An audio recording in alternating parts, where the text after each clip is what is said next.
Hey, we're back. I am feeling demonstrably better than last week, though still a little bit of a cough. Um, that said, my voice is way better, and I'm much happier about that. We last session kind of explored the settlement that you guys are staying at. We met the old man who had given you the various rooms that you were staying in. Um, you learned a little bit about the local area. You talked to a wizened old lady that appears to be a half giant that runs the apothecary in town, and she talked a little bit about the spirit. I believe it was Caliban who found out about the fact that people are actually living in this goddess temple that you were told was probably here and abandoned to go check out by Elias. And you looked into the miasmic that you guys are here to hunt with the help of some of the 3T's troops here. You're able to get a view on them and discover that it's behaving a little weirdly. It's burrowing into one of the Heaven's Pillar trees. And you also discovered about the fair folk and the fact they have been doing trade with the settlement. And we left off with you guys kind of on the outskirts of Choir, trying to work out what it is you wanted to do next. Somewhat split between going into the forest and seeking out the fair folk to see if there was any sort of information or boon or, anything like that you could get from them, or if time was of the essence and you wanted to press against these miasmic that have entrenched themselves in the woods just outside of town. Axel himself is sort of adding to the conversation anytime he feels like he might be able to reveal some information, but otherwise mostly letting you discuss between the group of you what it is you want to do next. And as such, right now, he's sort of like arms crossed, eyes flicking between who's talking or who's not. What is it you would like to do?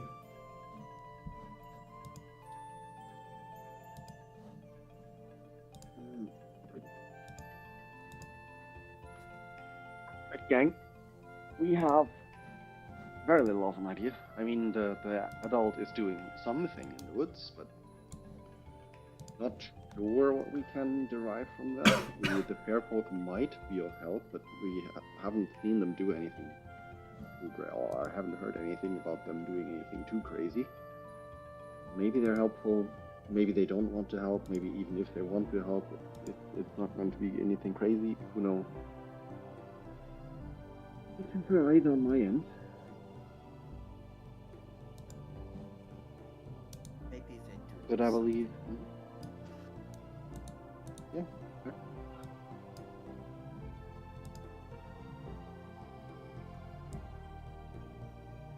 I just think until we go and see them, no matter how much we have this discussion, it's still just conjecture. Yeah. I mean, it's the time investment is mostly the question. I can see the point being made. I don't have much of a preference myself.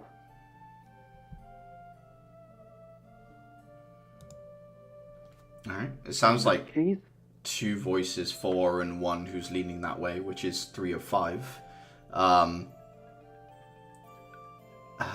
Clara, is Cerberus coming with you into the woods, or are you leaving him anywhere, or having him fly overhead, or what's the...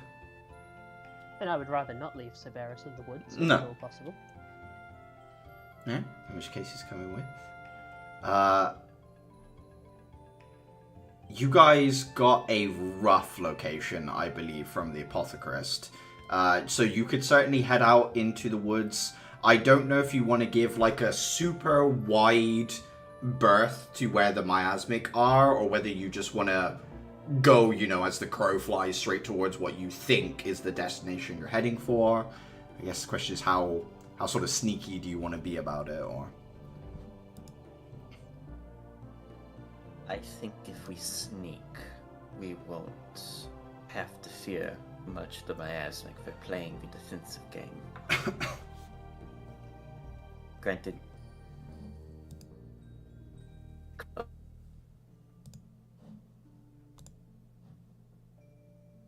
I think something cut off from me there. Did something cut off for everyone at the end of Ichiro's sentence?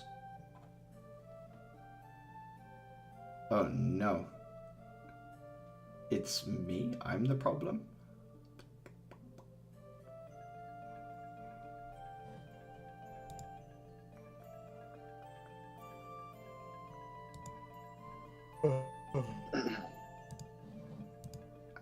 Hello? I think I may have cut out there for a Hello?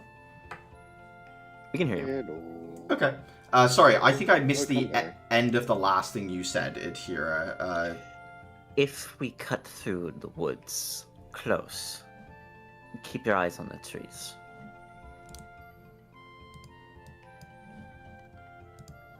I guess the question is, who wants to lead the way, and that person, how are they going about it, is the... It should probably be me, I would imagine. Mm-hmm. And if the group has decided sneaky, I shall try and sneak us through the woods. Okay. I think from Clara, give me a survival check, and then from everyone else, give me stealth. 19.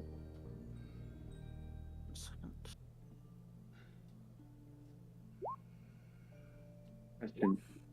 Does my tactical interface help with identifying, I don't know, shapes of potential of people or something? Does it help with that? I think you would be more concerned with not making noise in this moment, Dafer. Yeah, fair. And everyone's roll is including the extra D4, yeah, that you're getting. Caliban as mine well. is not. It wasn't. You had from the Clear Challenge thing. Yes, that's true. Calvin doesn't roll a 1. Up. Scared me. And yes, Let me just a stealth check from Caliban. Give me a 17. second. Of course.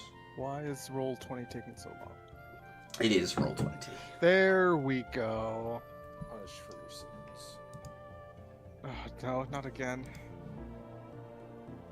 Yeah, Okay, no, you said a nothing's stealth coming. check? Yeah, stealth check, and you've got the D4 on top. I don't know if you've already plugged that in or not.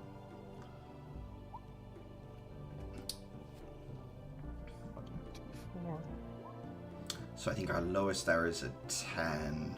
Got a 22 on survival. 17. 23. And 21. Overall, your progress through the woods is comfortable.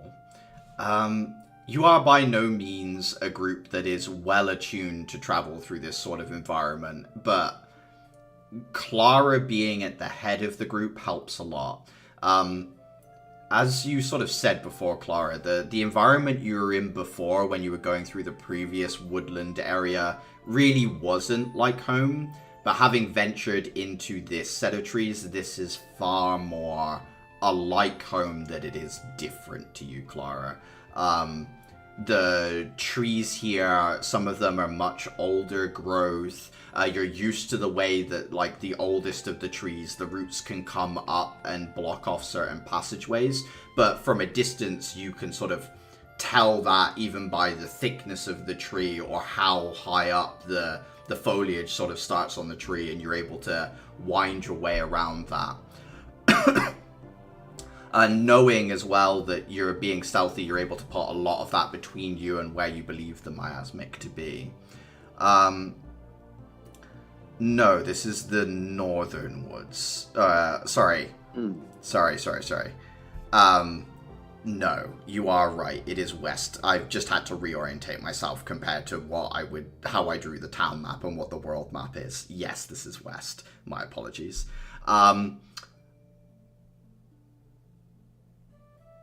Clara, it is not before long, maybe like an hour and a half of travel through the woodland, you begin to see little charms and offerings that are hung up on different, like, kind of like pinned to trees in different areas. And you can see that it creates a little bit of a boundary area. You haven't stepped across this boundary area yet, but give me a perception check, Clara. Sure can. Natural. Ouch. There's something that catches your attention, like beyond the boundary, more towards like deeper in. You see a tinge of orange and brown, like autumnal leaves that very much do not make sense for A, the kind of forestry you're in, and B, even the time of year, even if it was a different kind of forest. It looks like there's a little copse of trees that aren't like native trees to your homeland, Clara, up ahead. You see a small cluster of them, maybe 100, 150 feet away, something like that, from what you can see. Clara's gonna hold up her hand. Something's out of place. Those trees don't belong here. Axel will... Okay. Axel, like, leans up against the tree with a charm on it and tries to peer out into the distance. He says, I see white wood, I think.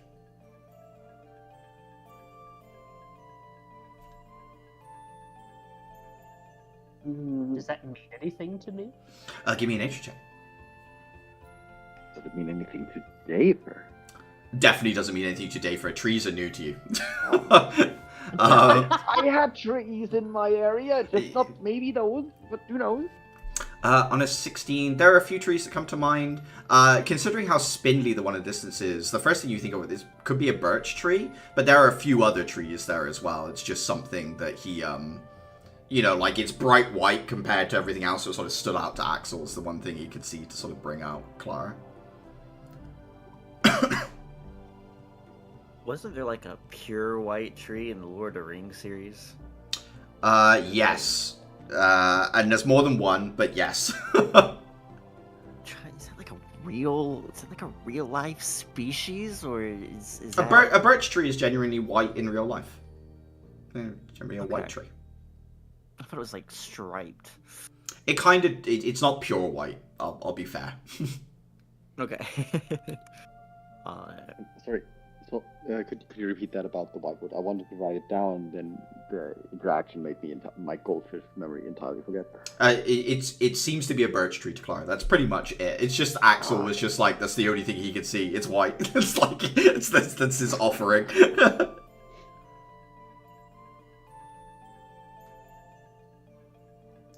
Okay. I think as well on a 16, Clara, some of the charms you can see hung up, they're like little silver and other, like, either silver metal or carved wood charms of what appear to be some leaves and what appears to be boar charms as well. Like little boars that have been carved and hung up here. Boars like the animal? Yes. Big pig with tusks. Okay. We should definitely be careful. But I can't see another way around.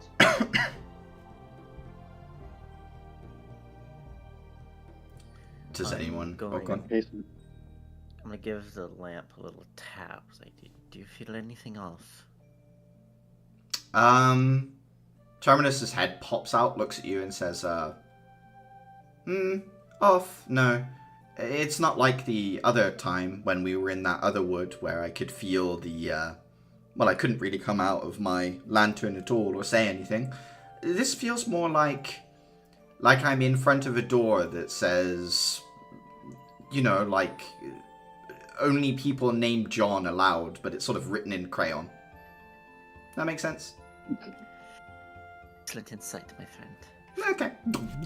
Disappears back into London. Well, it's something. well, This is our entryway do then. you want me to go? Do you want me to go ahead? simply because if anything untoward is waiting for us, whatever, we can take it. Dave, I mean this in the very nicest of ways, and I can't figure out a way for this to not sound backhanded. Are you gonna know what is a threat and what's just stuff that should be here? No, but I wasn't implying that I'm going to go ahead on my own the entire time, just that I check the situation out. You're worried about the boundary, right? It's a I mean, big wad I'm- of muscle. He'll be fine. I'm observing the boundary. It's not him that I'm worried about. It's some poor little fey folk rounding the corner and him panicking and smacking it into next week. I think Dafer is imagining like the Ewoks. He's gonna get like hit from 2 different directions by swinging logs or something like, which if happens will be hilarious at this point. Like if he just gets. It does feel like it feels like Fey tactics. It kind of does, It yeah. does make me laugh that Atira's like, he's going to be fine, and she's like, no, I'm worried about him punting the fairy into the country, not him. Defa, if it's not shaped like a V-Rex, don't hit it. Not yet. I'm capable of identifying threats. That's fine.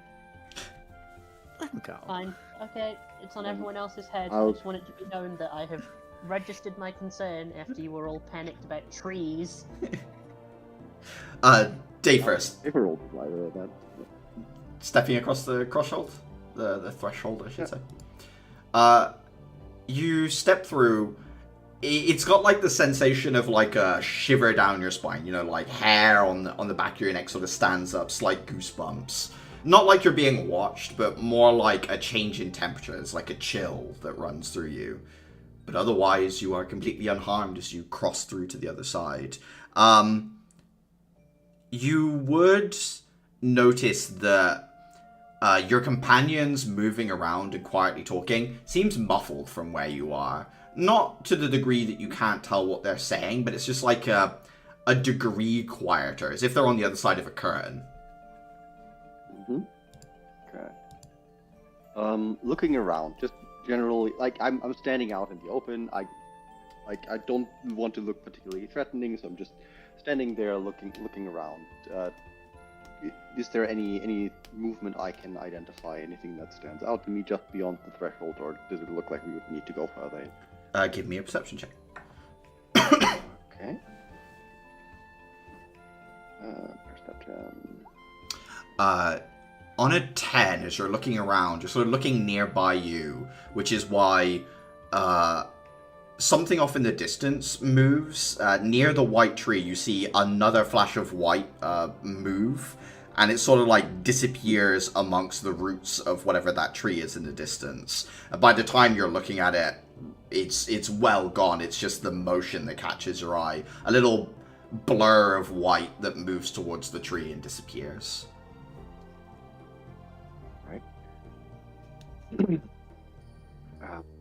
I think Daper would just he's 6 foot, so I think he would just sit down and like mention towards the back.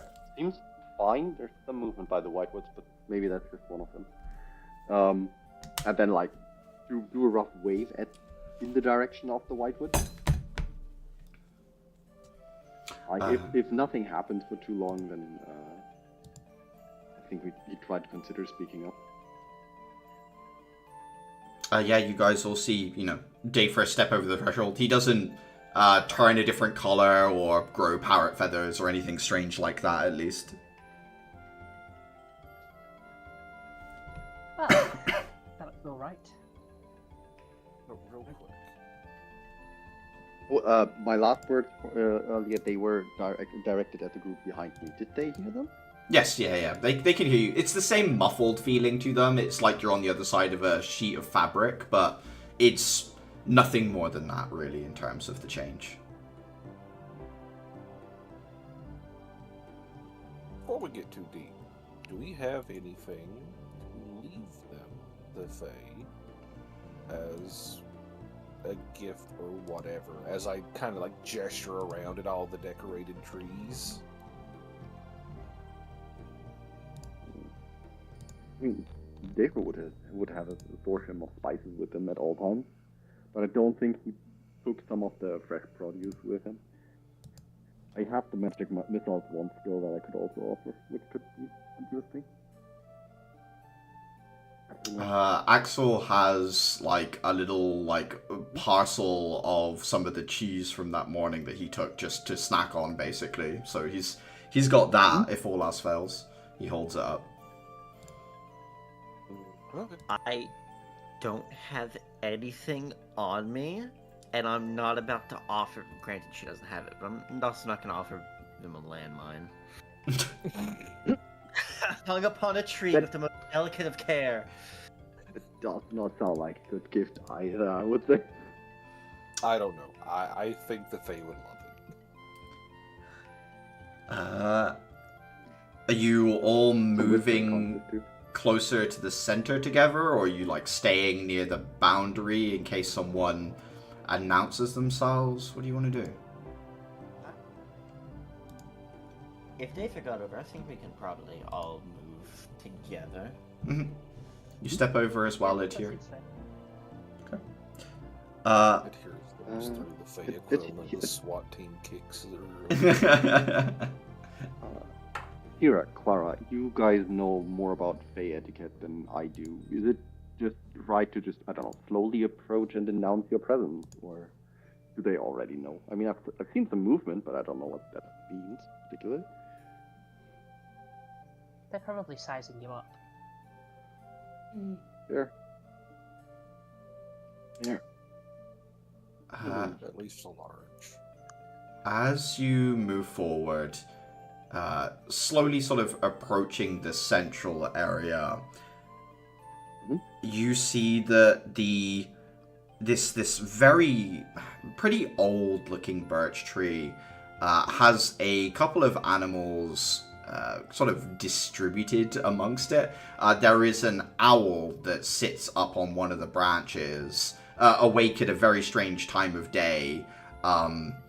It looks completely normal, except for the owl's eyes appear to be far too human, I would say. They're not the traditional owl eyes. It's just a completely anatomically normal owl, except the eyes are very human. And there is a Arctic fox kind of in the roots. You're only really able to see its face, like the snout and the ears. It looks like a completely normal fox, apart from being in entirely the wrong biome, as its like face sticks out from the roots of the tree. And just as you're sort of like getting closer to the tree, a feminine voice comes from one of the large Heaven's Pillar trees beside you, to the left-hand side of the group. Speaking in Sylvan, it says, "Why have you come to this place?"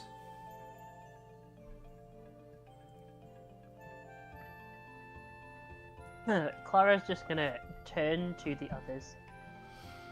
They've come to say hello.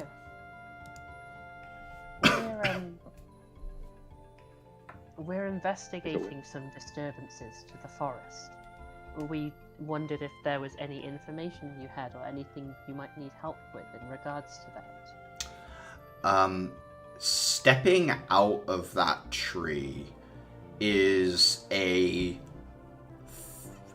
kind of like feminine figure with very deep, dark, almost like oak-like skin, but there's hints of like red sap between the cracks that gives them a very like almost magma-ish look, but made of wood.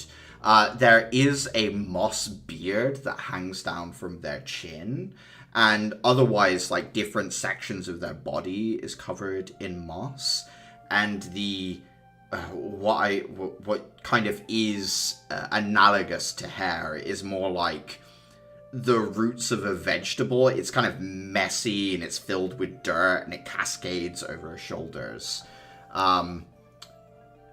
She looks at you and says, strangers come to ask about strange things in the woods. Ones that know our language, no less. I hope to not be strangers for too long. I was born of these woods to the north. My friends are my travelling companions for now. They know less and are somewhat unfamiliar with the language, apart from the spirit bearer. She sort of inclined her head towards Adhira. I will nod and introduce myself as Adhira Far. She curtsies ever so slightly and introduces herself as Narla, Narla. Once she says her name, the fox comes out of its burrow a little more, and it's almost like a small humanoid wearing fox's fur, but with the fox's head completely intact. So like little arms and like long gangly limbs sort of extrude out of fox's fur, but it looks like it can almost, like a snail's eye stalks can retreat inside, these humanoid limbs can like pull back into the fox fur. So that if it's just stood on that, it almost just looks like a fox at a distance until it has to move. It scampers on these long limbs. And all at once, the deep amber leaves of the tree drop away, and hundreds upon thousands of small fairies with amber wings flitter about the group.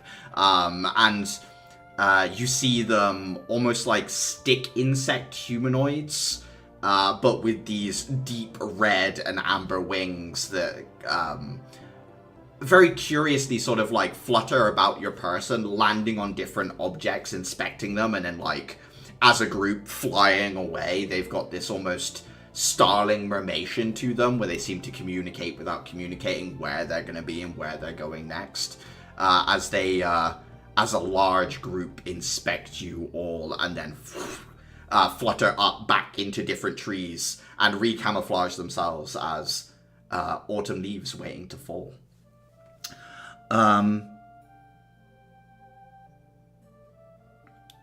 Nala says, I sense pain within the woods. I thought perhaps it was the doing of people, but you say otherwise? The humans, they call it the miasma.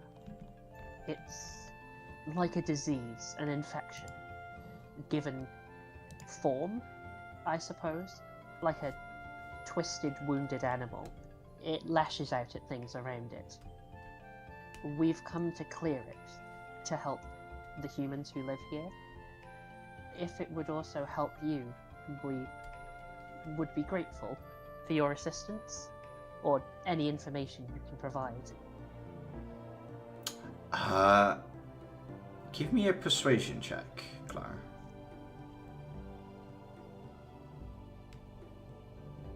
14. She goes up to the birch tree and puts a hand on it and seems to like quietly commune with the tree before thinking for a moment and saying, these animals are dangerous, as you said.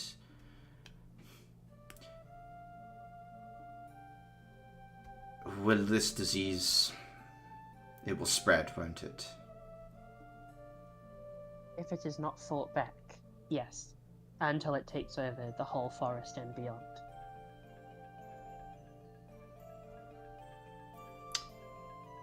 She looks up at the owl, which she calls Constance, and says, Constance, might you see where this is?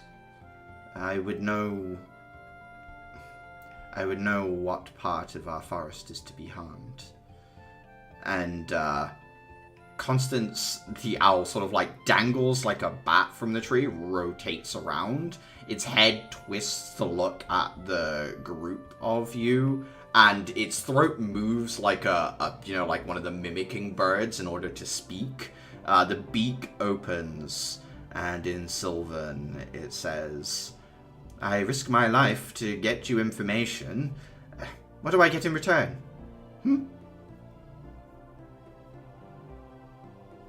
I would look to to Nala. He inquires of us. Nala nods and says, "Constance is a very transactional fellow." And she reaches up with a very long limb to scratch the owl on the head as it, like, re-rotates back up to avoid being scratched. I mean, wait, if it does not know. Alright, add a character, party inventory. I have my thieves' tools. I could once again lose. I mean, we have some gimmicky magic items with the Whispering Conches. We have blue magic items with the magic missile ones. We have my ability to cook, which maybe he's into food, maybe he's into spices. I don't know. We could. Takes away your entire ability to cook forever. That would be fucked. What would you like to offer Constance the owl? I mean, I'm willing to offer all of that stuff. It's just a matter of, like, is he interested in that? It's not like in the sense of, like, I dump everything. It's more like, is there an interest in general that I do not know about? Do you, like, open up your pack and hold up one object at a time to see if the owl, like, shows any interest? Is that the... When you lift up one of the... When you lift up one of the whispering shells, the owl's human eyes sort of, like, go wide a little. It drops from the tree with, like, a heavy flump. It doesn't brace itself whatsoever. It literally just, like, leaps and, like, almost bounces with its feathers, before getting back to its little owl feet and hopping towards you. It turns to you, Clara, and just says in Sylvan, "I wish this boy to say Constance is the best into the shell. I would then keep the shell with me forever for a reminder that I am indeed the best." I'm gonna turn to David. Constance the owl has a request for you. Okay, I'm all yours. David, Constance would like the shell in exchange for gathering us this information. But he would like you to whisper, "Constance is the best boy," into the shell. In common? Presumably. I'm going to turn round. This boy does not speak your tongue. Would you like it to be spoken in his native language, or shall I translate for him? I think Constance just says, "Truth is truth. It matters not the words that are spoken, but the intent." It's about the meaning, David. Just sound as genuine as you can. I think Dafer would just speak in binaric out of your principle, because binaric is one where a statement you make must be the most precise and factual you can make it, and he wants to express that as such. Yeah, you let out a series of beep, clicks, and whirs that are somewhere between a machine and a bird. Constance seems a little taken aback at first, but then, like, hops over towards the shell, puts an ear up to it, or, like, owls just have big holes inside of their head, but yeah, puts, like, what is essentially an ear up to it and listens, and then, a little, like, shiver of joy, and is, like, nods, and then immediately flies off, almost buffeting Dafer in the face with a wing as it flies past into the distance.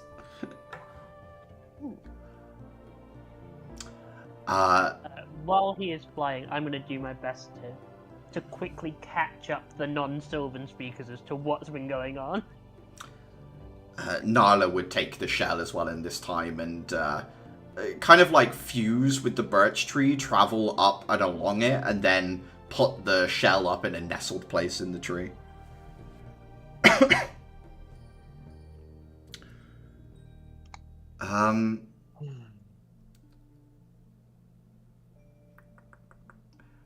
Axel goes over to the small fox and sort of like kneels down and takes out the small bundle of cheese, which the fox sniffs at and then takes and like pulls deeper down into this burrow that is underneath the tree's roots. There's like a big hollow space under there, and you can actually see that there's a sleeping boar down there as well. But yeah, it just kind of stores the cheese down, and then just start two glowing eyes from underneath in the dark, where like a little bit of light gets through as the fox is like down there with the cheese almost hiding. You hear Narla's voice in Sylvan say, "Trade is trade. You must give something back, Artis." Annoyed tongue click. Little fox head pokes back out.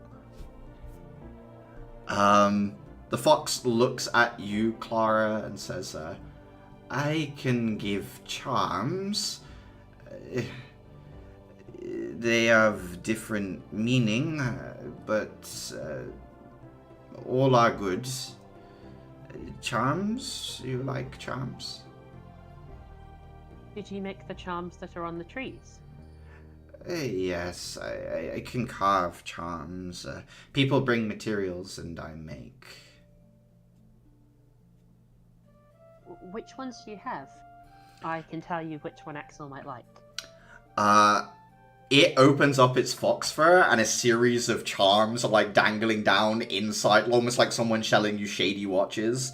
You can see one that appears to be like a full bushel of berries. There is a fox one. There is one of a what appears to be a cat falling from a branch.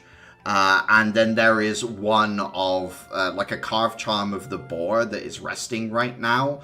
But it looks far meaner and angrier than it does at rest.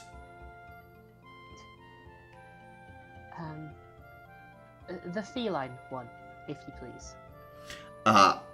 Takes it and hands it off to Axel, who kind of holds onto it and looks at it. He just says, "Thank you. Thank you for this fair exchange." The fox just looks at him blankly, like, what the fuck did this guy just say? As it, like, retreats back down into the hole. I thought the cat one was the nicest. A reminder that you can always land on your feet. He hangs it around his neck, at which point it converts from a charm into a fairy mark on the back of his hand. There's this little cat, almost like purplish tattoo that's on the back of his hand. He looks at it. It's like, interesting.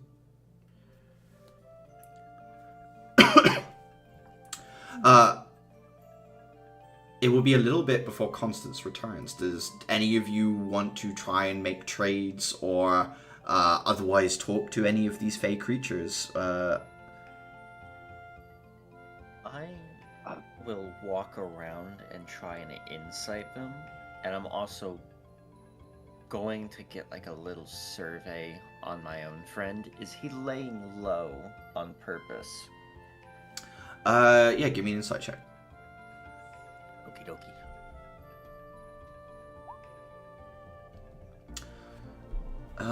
On a 10, it feels like a bit of a mishmash here at Hira of creatures from like I said, different parts of the world are sort of all here.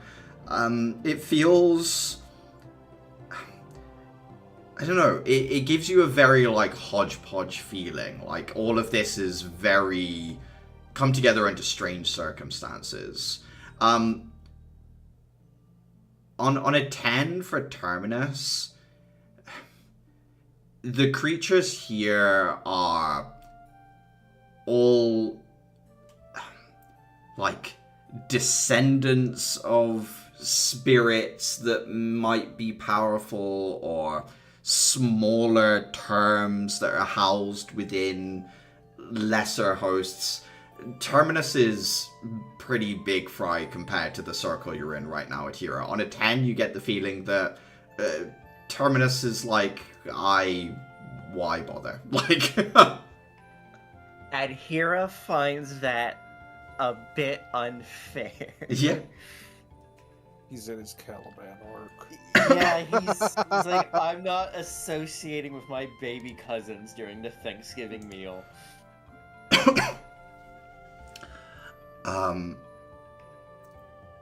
Constance. Maybe- Oh, go on, Dave.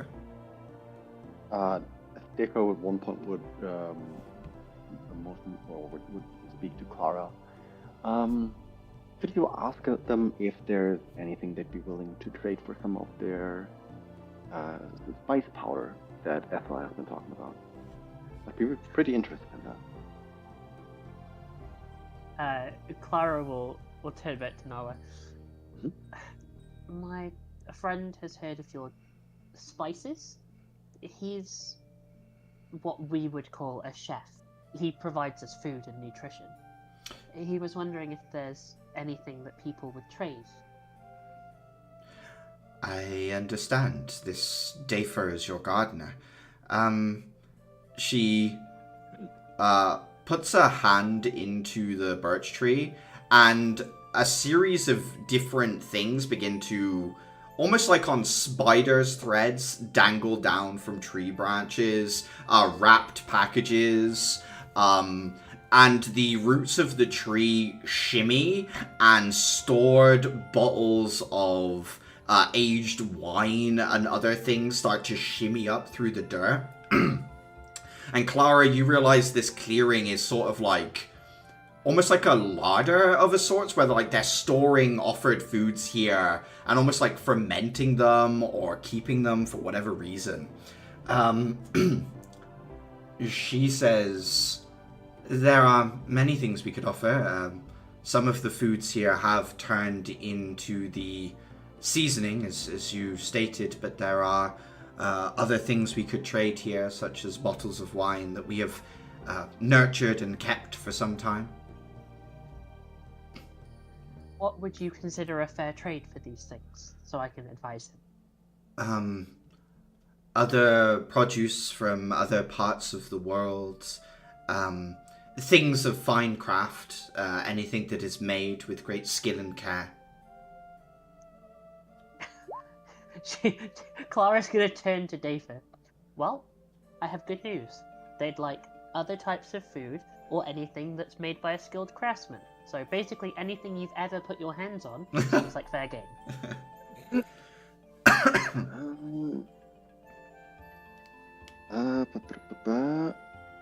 I mean, I haven't made anything right now. I could craft something. The Vangi tools, However, what they would be interested in. I don't think they I would. need those. Yeah, they wouldn't want the Christhaum magic missile stuff. That would be odd to them. The conches they have some interest in, but they do have one already now. If you just have spices from other parts of the world, Dafer, they would happily trade, because the stuff they get from the locals are all local herbs. So if you've got, like, any sort of paprika or anything like that on you, they would definitely take that in exchange. I mean, I'm pretty sure at some point, or as it stands, I have received spices in the worth of, like, I think 24. Delphin definitely got you some from a market at some point. So if you wanted to trade, do you just want to trade for the sort of like the enhanced seasoning that the Fae create, or is there anything else that they've got, like, you know, aged foods and aged wine and things like that as well? Sorry, was aged foods just what I can think of that would be in the region and aged, like very old cheeses and the like? It'd be like aged cheeses mostly, yeah. Because it's basically they take anything the locals give to them and they like embed Fey magic into it in a sense. I think I'd be willing to just like trade all my spices for like a 3/4, 1/4 mix, like a small portion of like aged cheeses, but mostly the special spice that they have. Okay. Fairly unique. Nala hands you a what looks to be like a kind of engorged pear, and would explain to Clara that underneath the skin of the pear, it is the powder of this spice. It's like it's packed into there, and the pear is essentially a way of carrying it without it dispersing everywhere. And she would also hand to Dayfer one like bundle of aged cheese and one bottle of aged wine as well, in exchange for the spices you have, Dayfer. Like hand it over, give like a bow, and thank them in trade, which I think the gesture would come across, as I'm very excitedly looking at the produce I just got, and like I nibble a bit at the cheese to get an idea on like what I would want to make with this taste-wise. It's like a very nutty cheese, quite warm and rich, something that would be really good for like melting into a sauce or something like that, or spreading on top of something. It's got a sort of camembert-ish sort of feel to it, so it's almost like kind of gooey underneath the rind.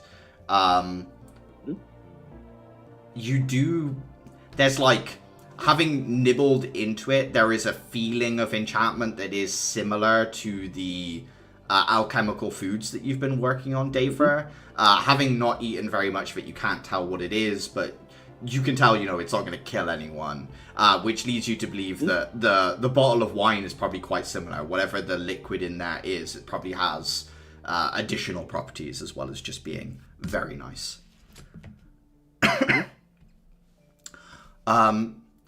As Dayfer packs away things into his pack, Constance the owl comes flapping back into the clearing, lands up in the tree branch, and says in Sylvan,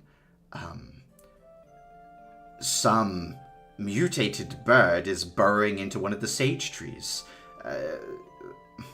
The trees that some of the locals used to sit under while studying and learning. Supposed to enhance your ability to retain information.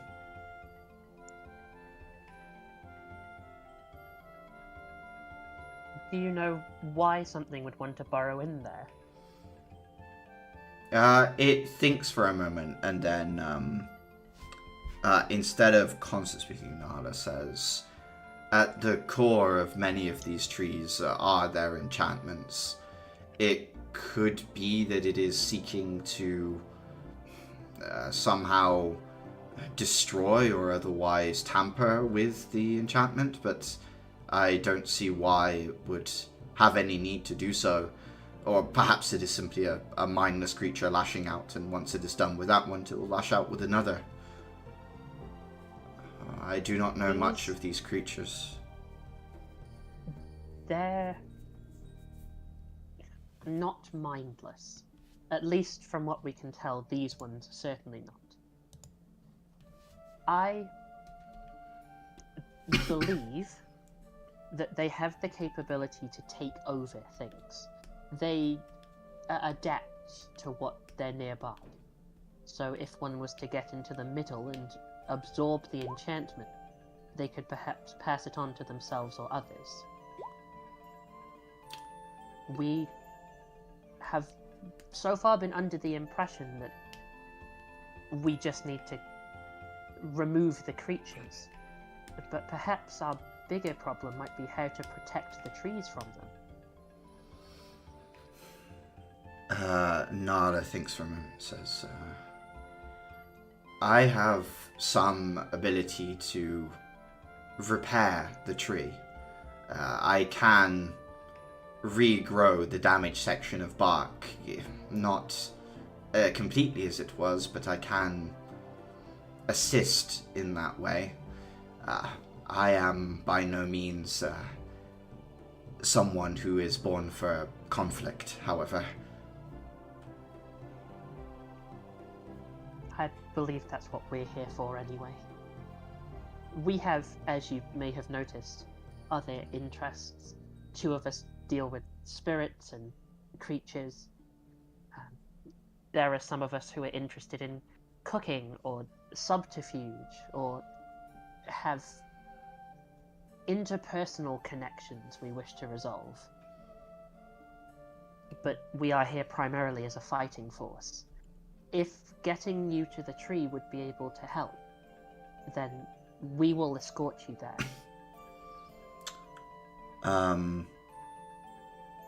She seems nervous for a moment, but she looks back at the tree, the birch tree in the center of the clearing, and looks at you and says, "Yes, I'll come with you.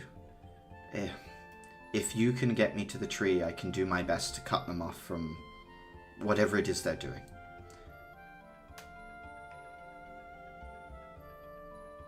I understand. Thank you. Let me convey this message to my fellow travelers.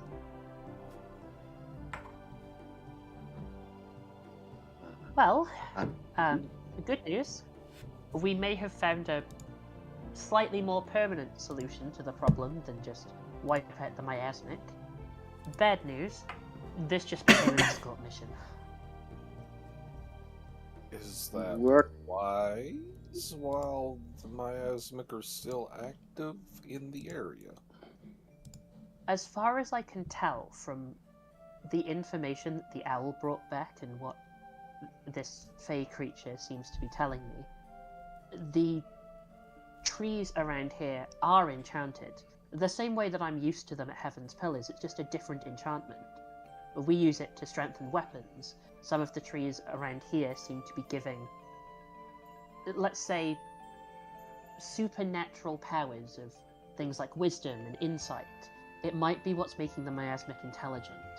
Until we find a way to wipe miasmic from the face of the continent, they're going to keep coming back.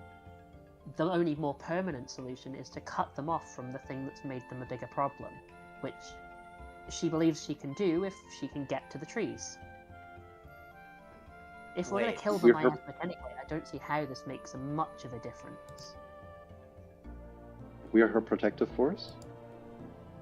In that case, could one of you actually? Dafer would pull out like one. He always already wears a platinum ring. He pulled out the second one that he hands typically to whoever is getting warding bonded this time. Could you ask her? Could you translate to her that I would like to cast a warding enchantment on her? Then that would protect her to some degree while she's within 60 feet of me. Our guardian wishes you to have this for the duration of the journey. It has a protective enchantment on it. He'll be able to divert any harm that comes to you, at least partially. It shouldn't come to that, but it's just in case. Give me a persuasion check, Clara. She regards the metal ring. Oh, I didn't even think about that. Could I I did. support?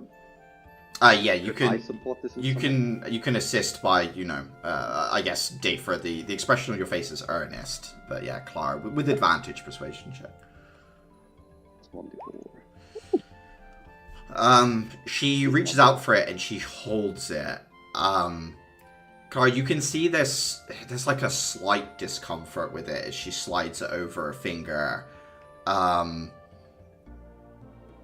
But she like that it's like a, you get the feeling it's like an icky feeling for her, Clara, but she understands it's for her protection, so she seems to place it on her finger anyway. David, do you know if this enchantment applies because someone is wearing the ring? Or No, it's a just... spell I cast, but it requires you to wear a platinum ring. Right, yeah, I understand that. But do you think the spell is using the ring as a conduit? So they need to be in physical contact with them? Or could I wrap the ring in something so she's less uncomfortable with the metal?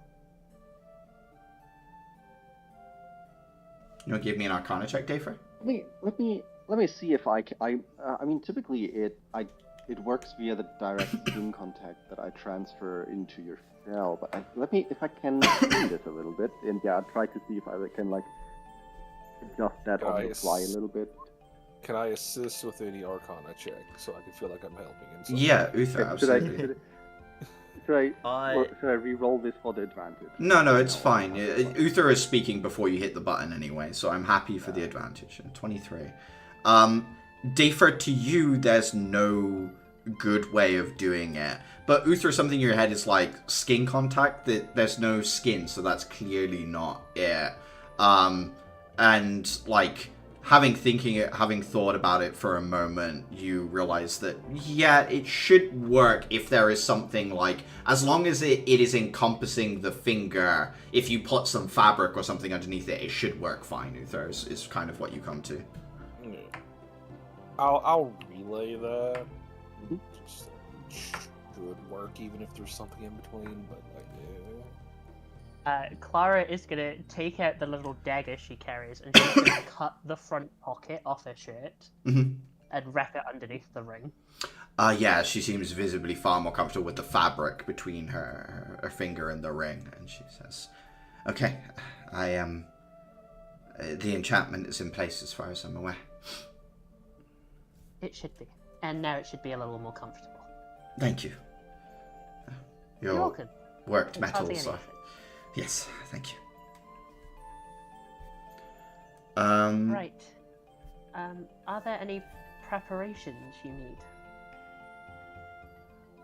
Well, I can hide myself inside a tree if need be. However, it takes some time to put myself in and take myself out of a tree. I don't know whether you want me to sort of approach a tree at a time or just try and get there as quickly as possible.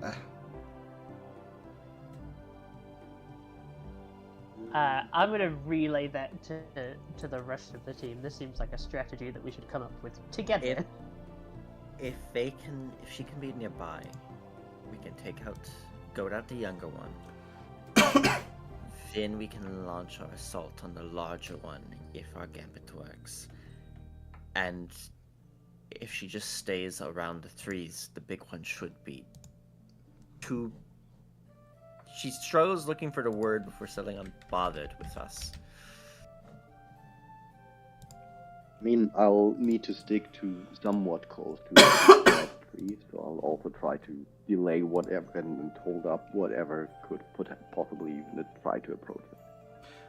Axel will say, "Are we getting any of the 3Ts involved? I don't think the artillery vehicle is wise considering we're protecting someone, but this sniper, this Gustav, perhaps he would still be of use." Gustav, I would definitely agree with. Yeah. Excellent. A thought occurs. Yes. You got onto me once because I used a spell on a miasmic and it almost got away. He nods. It gives others that resistance, yes? It can diverge, yes. It can adapt to it.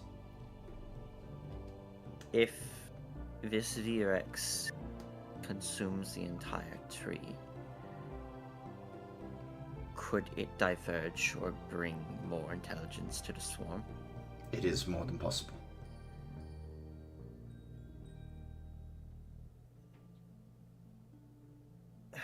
That puts, well, granted, we're moving quickly, but I was about to say that puts a time limit on us.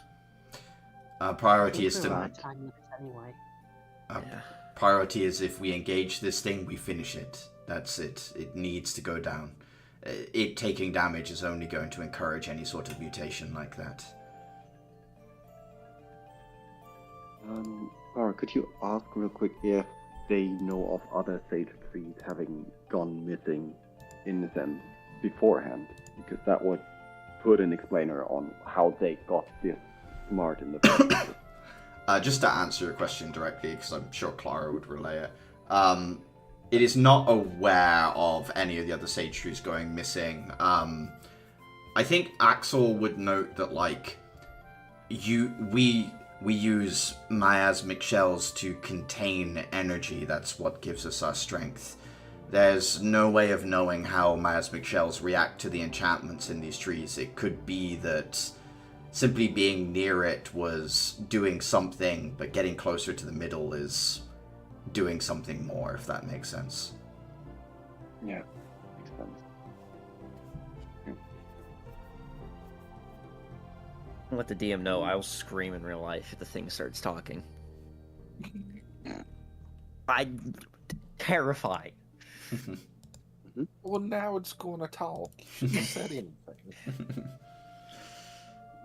Imagine being scared of random talking creatures. Could never be me. Imagine the T-Rex scene from Jurassic Park, but every so often it's a very low, I smell you. I know you're here. Alternatively, it's the Jurassic Park 2 scene where the dinosaur eats the guy who's in the porta potty, but before he does so, he says, "Is this occupied?" Yeah, see, this is the thing, is that there's an element of, like, surreal comedy. Yeah. The monster in the woods just has its last victim scream. So, pulling out of scene a little. Plan is, you guys are going to try and lure out one of the smaller ones, and then once you've kind of thinned your enemies a little, you're gonna push and attack the big one, and you want Gustav, like, positioned up in a high place with a line of sight somewhere nearby. Is that the... Yes. Okay. And... To help, or sort of imagine with Gustav's help, can he be pulled back, and then as we move in, he moves into a structure we've had set up before? So that he doesn't have to get close from the start? Gustav would essentially find a place to pin himself up in one of the trees, so he wants to be up high, and just use the fact that the forest has these lines to kind of give him a line that he can fire down. So he'll be quite some distance away. Okay. And his rifle has an augury feature, so it will only fire if it comes back wheel. So he'll only take the shot if it's a positive situation. It's called aimbotting. Sort of. Stick enchantment. Yes. Yeah, so if it's ever gonna accidentally, like, clip through one of you, the trigger just won't pull. And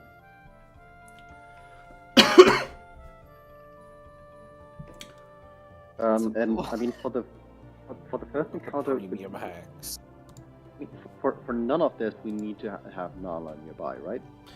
Well, We can it keep- depends, because Narla can kind of cut the miasmic off from its enhanced intelligence. So whether you want to deal with it at its cleverest the full fight, or whether you want to try and get Narla into the tree to cut that off and repair the tree to prevent, like, if you think if you're fighting it and it turns around and it finishes the tree off, like, it, you know, you could still kill it, but it's not a great end, right? Like, so there's risk either side, Dayfair, basically. I think in that case, it would. I would be on board with, like, doing first, like, pull it out first, and then, like, do after thing out the herd, going for the big one. And in that one, getting Nala to the big tree as fast as possible in order to provide it some healing. Okay. I have a mechanical question. Of course. We can interject ourselves on civilians. And She et cetera, counts. et cetera, yeah? Okay, I wanted to clarify if she counted for that. So we can use our reaction, I think it's our reaction, to take damage for her instead. I don't think it's reaction. I think it's just anything within 5 feet of you. Oh, okay. Yeah, any civilian within 5 feet of you. Okay. Been a while since we... Yeah, no, it's fine. Protect the civilian. Okay, then. I just wanted to make sure that was still on the table. Forgot how ugly they were. Yeah, they're not pretty. Mandibles coming out of vultures with Oh, scorpion tails and pincers. It's not. It Fallout bullshit. it was easier when I could just imagine the Anjanath as being, flight ready T-Rex. It's like, okay, they can see it now. It's like, ugh. 24-hour Fallout radio. So, you guys go tell Gustav the plan. He'll get in position. Narla is sticking close to Dafer in particular. Is that the sort of way we wanna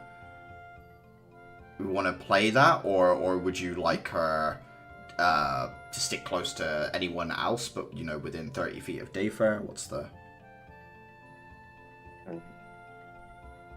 I think it's 60 feet, but Gotcha. I'm fine with being mostly bodyguard here. I try to get within 60 feet of any enemy whatsoever, like at best, trying to be at least within 60 feet of like the big ones, so I can tag them. But I don't really need to do much more beyond that. Okay. Okay, so Nala's going to stick with Dafer. Axel will look at the group of you and say, I'm going to keep my focus on the big one. I think that's our main concern. Unless you have any particular need for me somewhere else. Not that I I can mean, think if you of. distract the big ones, then I think my attention is best served on like trying to distract the smaller ones from eating my party. Well, if I can pull the big one away from the wound it's made, Dafer, if you rush to try and get Nala into the wound, once she's in there, we can both turn our attention to the bigger one. Does that sound? Sounds good to me. He nods. I'm just going to bring Axel into the middle section here. And I guess I shall hop from target to target and assassinate. Mm-hmm. Question. In this, is this like right before? Like, are we lining everything up? I'm sort of getting a vague sense so that when we roll initiative, we understand who's doing what where, and then, once the Chaos of Combat erupts, yeah, it erupts, but, like, so that we've got a decent idea of where people are and what their focus is. Okay. I'm gonna go after... Yeah, I'm gonna use my mobility to stay around, but if I can get, like, a Miasmic and a V-Rex sort of together, I may just start stunning them with Implosion and grouping them up for somebody else with, if they have AoEs. Oh! And can I have my mine right here, like, out in the field? Is that what you want to lure one of the... Because you wanted to start this fight by luring one out. Do you want to lure them to the mine as the trigger for the fight? Is that the... Yes. Okay. Then we'll do it that way. We'll use that as the opener, as it were, here. Once again, before we start, I have the ice knife crystal. If anyone with a better casting mod wants to take that, it does have an ice damage secondary effect that is dex dependent. Axel's casting stats probably aren't better than yours, to be honest, Uther, so...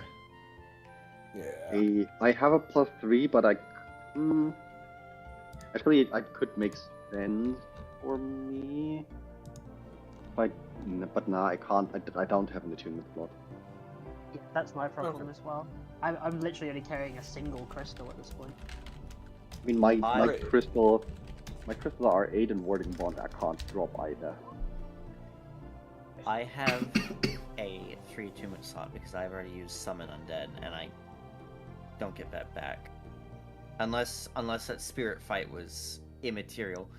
I could take it, but would that have any effect on me in terms of using Golden? I thought we got first levels back pretty swiftly now. Yeah. Summon Undead is 3rd. Yeah, so Summon Undead is... Okay. So Uther can hand you the crystal, Itira. I'm fine with you guys just swapping crystals this way. I don't want to... Don't bog yourself down in it too much, basically. So if if you want the crystal, you can take it. Yes. That will work.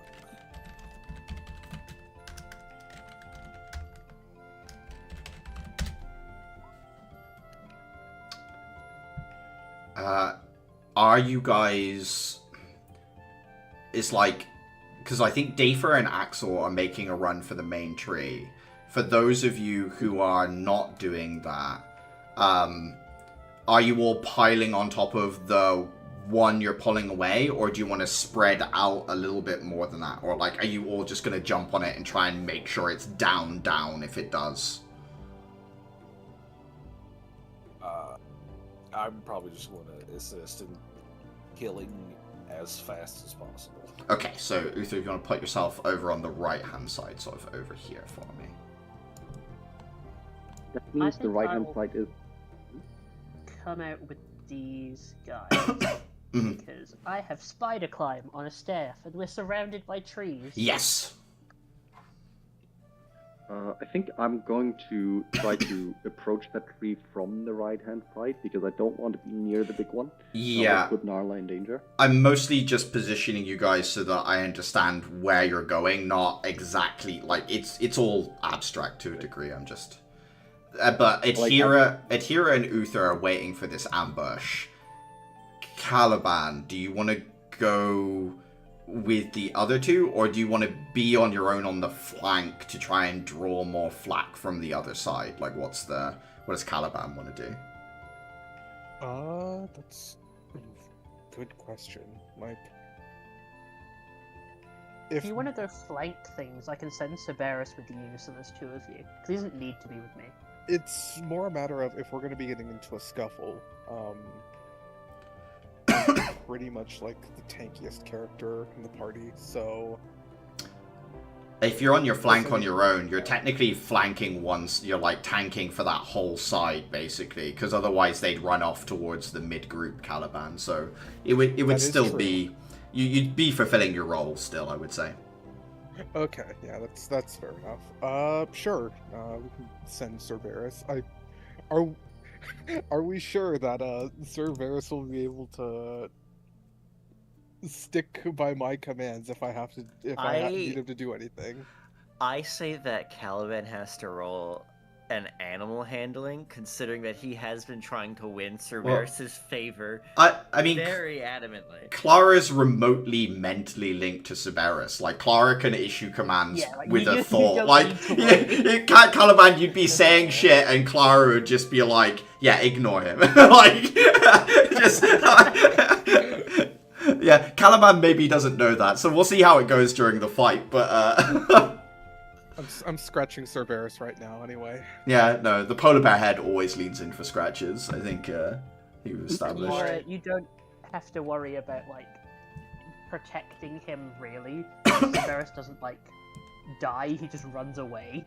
Yes, yeah. Cerberus will just jump into, like, the tree line and then, like, scamper up the tree and away from the situation, so... Every time Cerberus gets scratched behind the ear, Clara just, like, very subtly tilts her head into it. The mind link goes both ways. Oh no. As you tame Cerberus, you tame Clara. I don't like the I think implications the of fuck that. not. The closest way to a woman's heart is through her half-breed. It's through a three-headed animal. I don't think he's a half-breed. I think if anything, he's a third breed. That's definitely But also true. rude.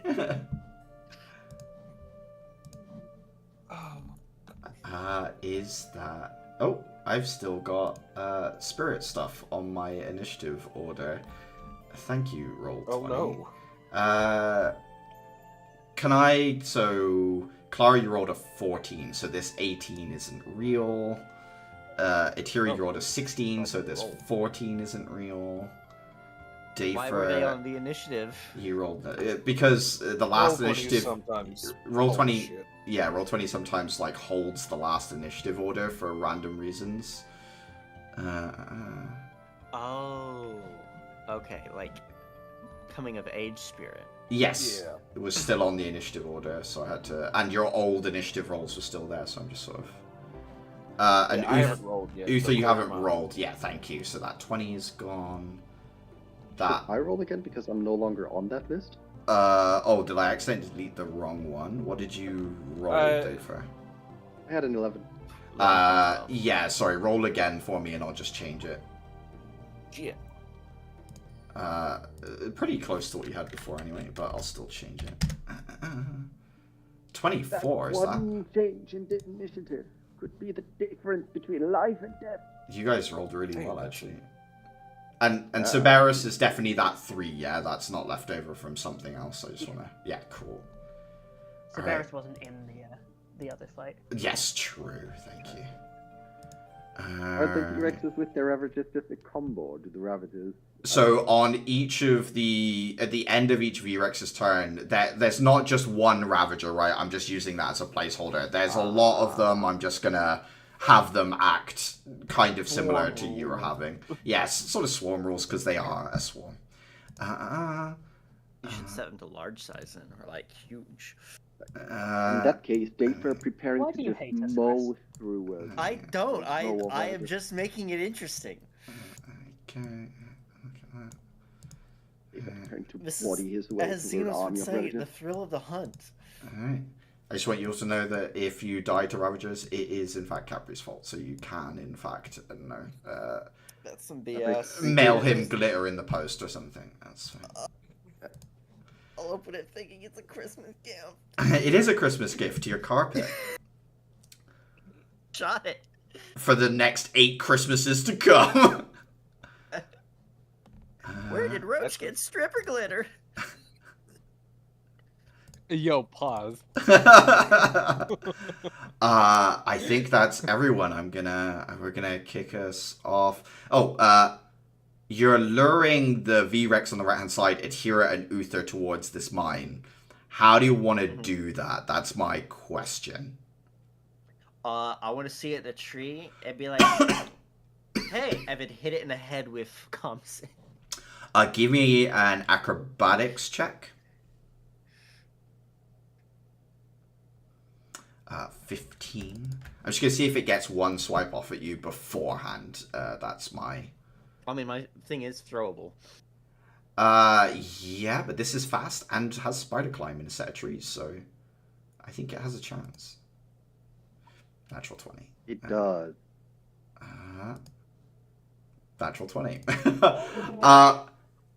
You throw your scythe out, and all of a sudden, like, as if it knew what you were going to do, Adhira, it drops.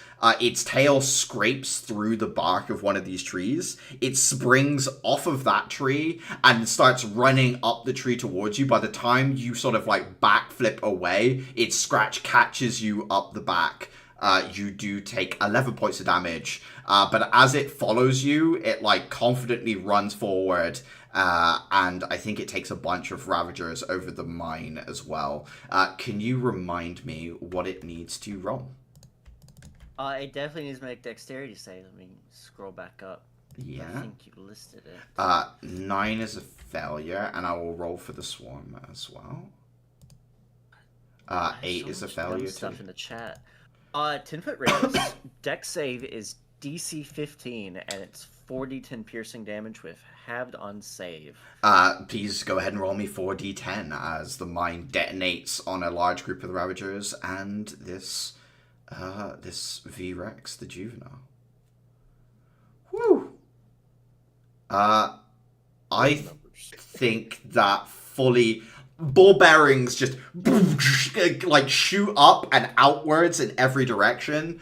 The Ravager swarm is just gone.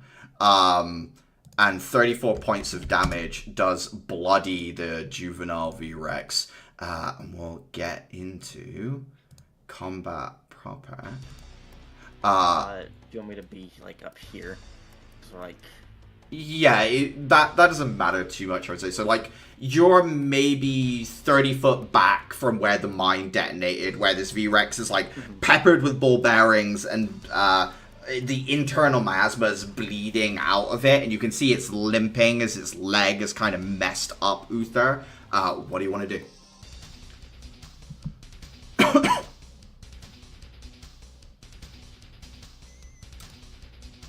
Walt? Sir? May have lost Walt a second. Oh, he's taking a bite of yeah. something. Gotcha. My mouth is full of chicken. Yeah, I could tell. Yeah, I could tell you're chickening out on us. Uther, what do you want to do is you've got one bloody juvenile V-Rex in front of you.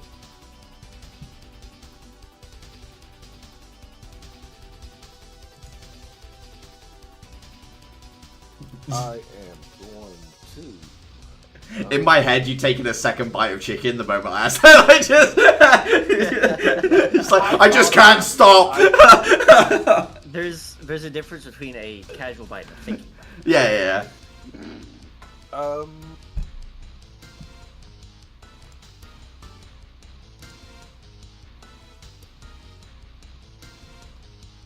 think I'm gonna save that actually. So,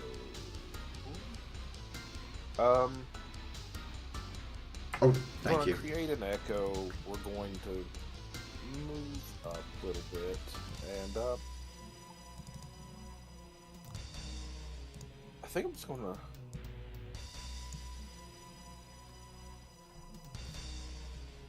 Action offhand, action attack with a gun, and then bonus action to throw a disc at it.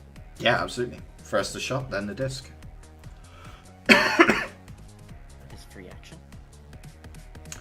I don't think that +4 should be there, but 22 hits anyway. The +4 is from the wolf thing. Gotcha, yeah. I just left it as bless. Is that not on our attack modifier? No, I think it's just skill checks, yeah. Okay.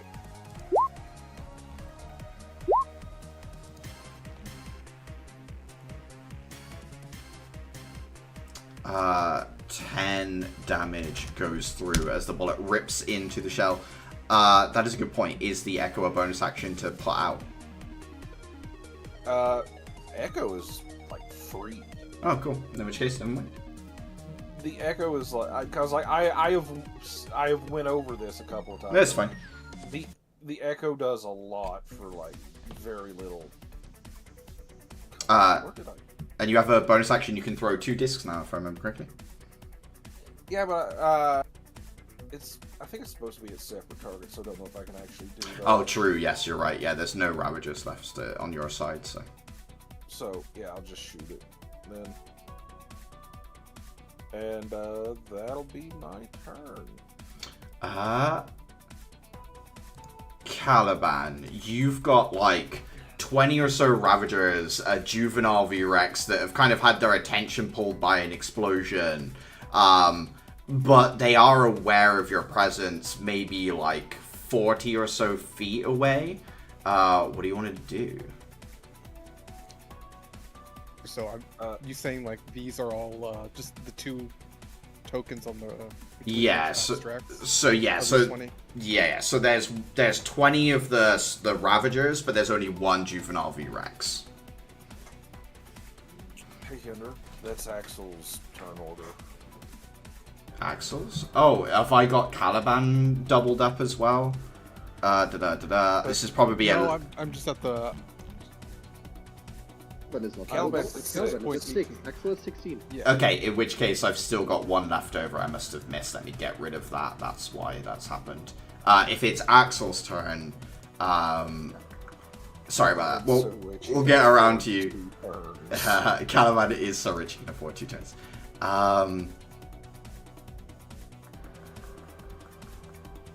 Axel is going to pull the large bowstaff off his back.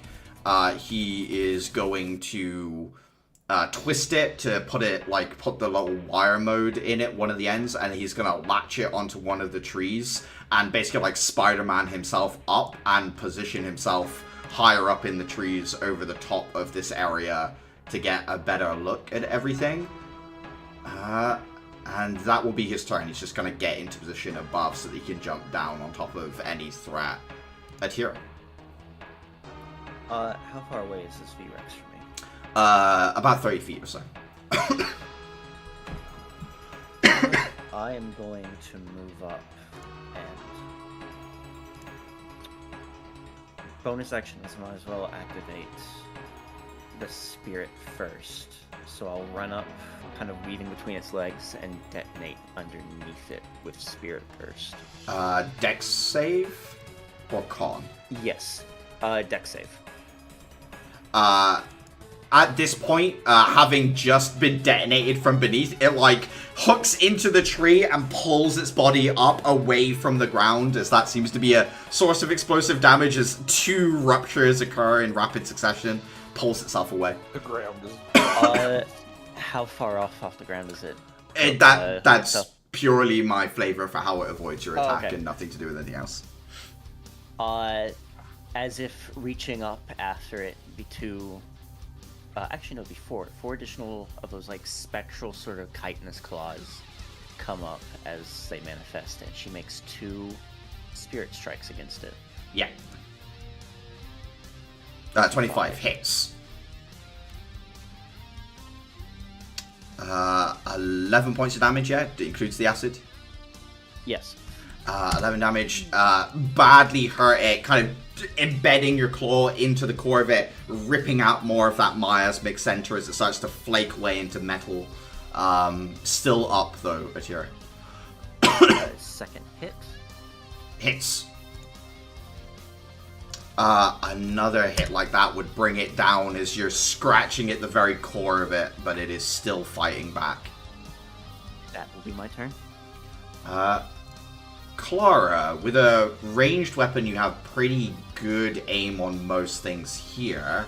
I would probably say the one that Atira's fighting has, like, partial cover as it's climbing up a tree, but the other ones you're pretty clear on. What do you want to do? Let's start going at the biggest boy. I'll take my steadiest aim from the top of this tree, or wherever I have managed to wind myself. 17. 17 would hit Clara. However, it rips a section of bark out and holds up a makeshift shield, and it kind of turns and blocks your arrow as it impacts into its shield. It has 2 additional AC from having equipped itself. I don't like how smart of a move that is, but I respect it. He's just baiting us to say it. Clever girl, yeah, true. I hadn't thought of that, actually. But the moment you said it, I thought it. That's fine. I have taken my shot. Oh, true, yeah. Do you know what? My brain was like, and now the second one, but no. No, unfortunately not. This one is going to... I think it's going to run up on Caliban and begin to attack. It makes 4 attacks versus you, Caliban. 11, 14, 9, and 25 are the 4 strikes. I think I will use shield to block that last one. 3 rapid strikes that you block with your rapier, and as the 4th one comes over the top of your guard, finally overwhelmed, crystal energy pulses and slams the claw aside, unable to strike through.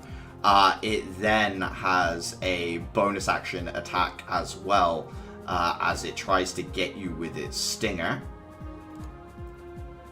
22 also blocked by shield though, yeah?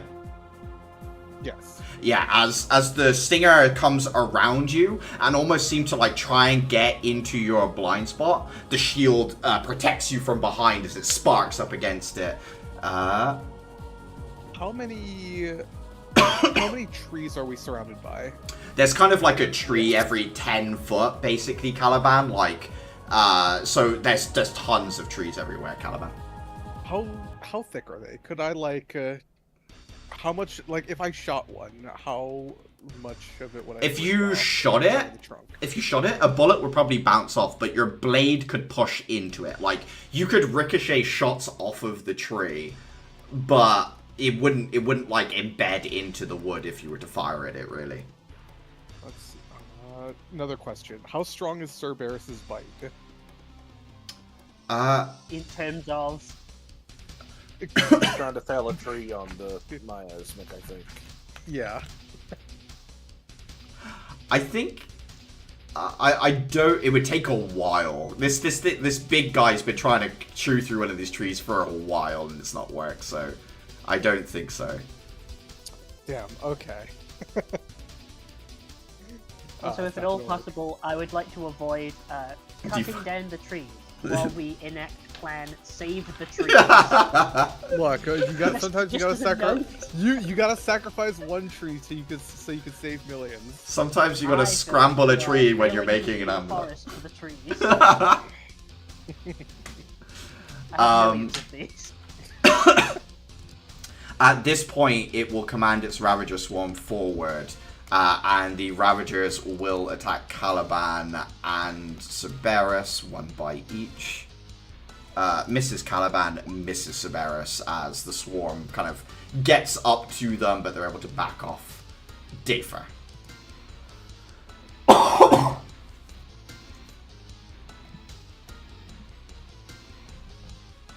Might be muted, ISO. The tree is further than 80 feet away, correct? Yes, it's about 120 feet from you at this point, Dafer. With all I know about the V-Rex, having looked into them and so on ahead of time, is there, like, would it be possible for me to, like, take a route more like leaning rightward so that Nala and I are not in somewhere where it's like the big one pays attention to us? You want to try and find like a blind spot in your approach, basically. Yeah, or just be less obvious of a target than the other one. You would need to give me a stealth check. What I will say is, as a dryad, she does have some innate magic. So seeing that you're trying to be sneaky, she'll cast Pass Without Trace. Okay. Stealth check. Luckily, I'm a barbarian, so this is not a disadvantage. This So that's a is 17. wait, 24. Yeah, 17 plus Oh, that's 1d4, more, 19. 19. And now I will roll perception on their side. They have a +8, so it's like slightly better than 50-50. Unfortunately, as you run around, its shield up in Clara's direction, its eyes turn to that right-hand side, and as the magic goes off, something in, like, one of its eyes swivels independently to the other, and seems to lock onto you, Dafer.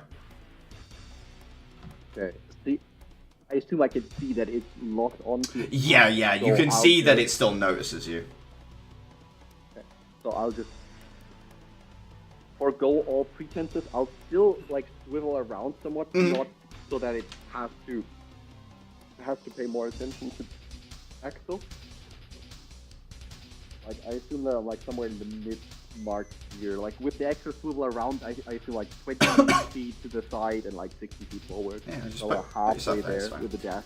Yeah, so you're running in like a wide arc around, so you're getting closer, but you're taking a slightly longer path overall. Yeah, and that is forcing it to kind of split its attention between the danger coming from Clara and Axel, and you, who seems to just be running towards it for whatever reason.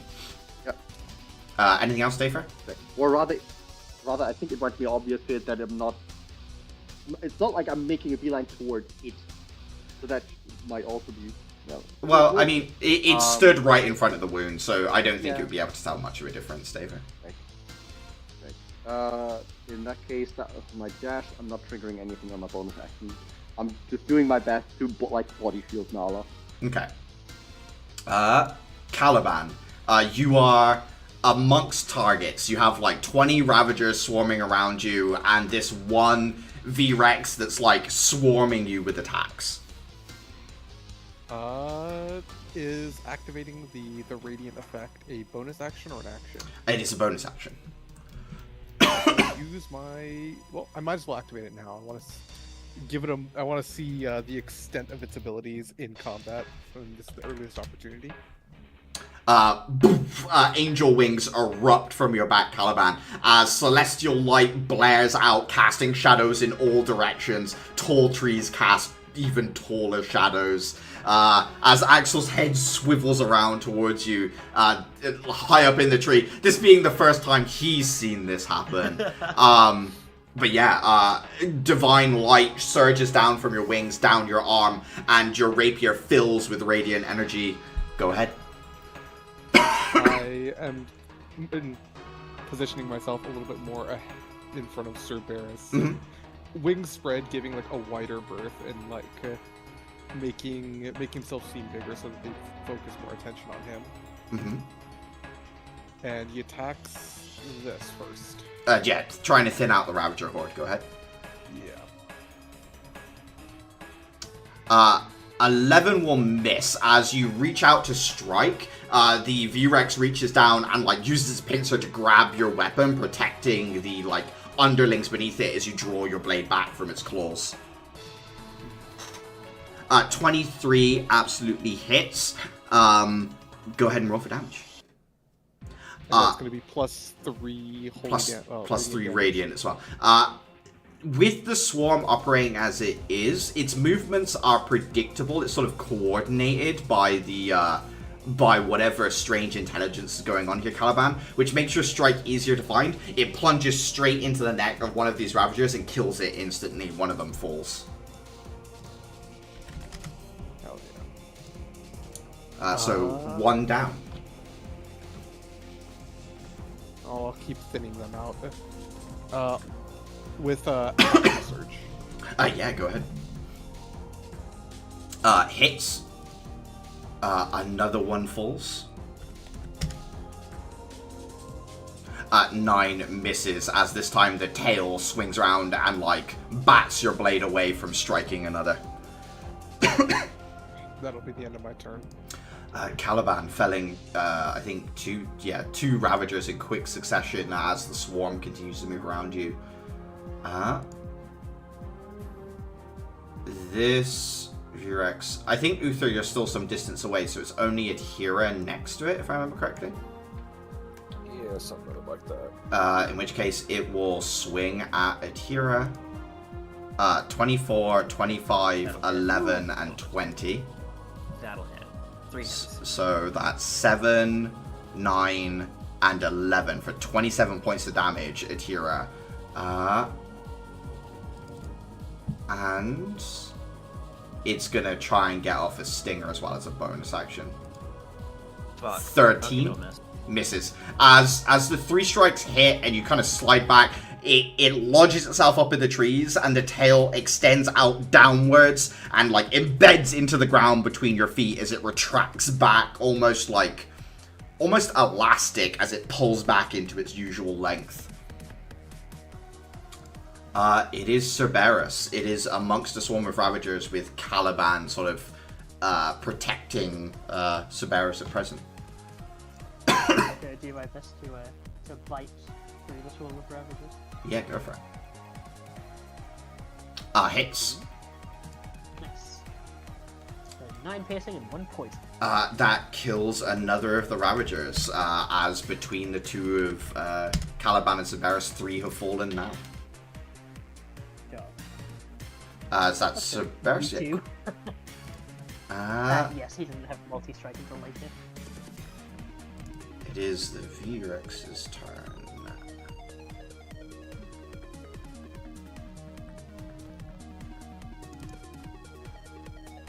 It is going to... It's got a choice between Dafer and Axel. Atira got hit by like 3 attacks. I think it's just going to choose randomly. 1 Axel, 2 Dafer. Dafer, its attention turns to you.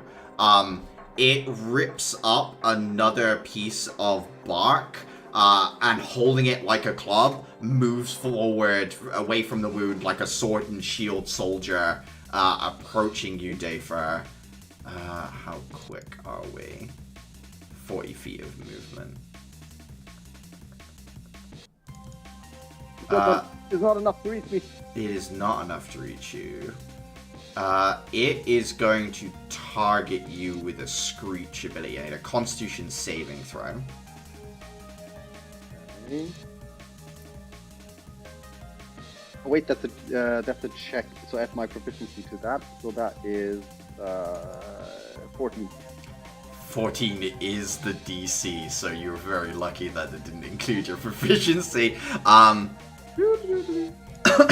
You take half damage.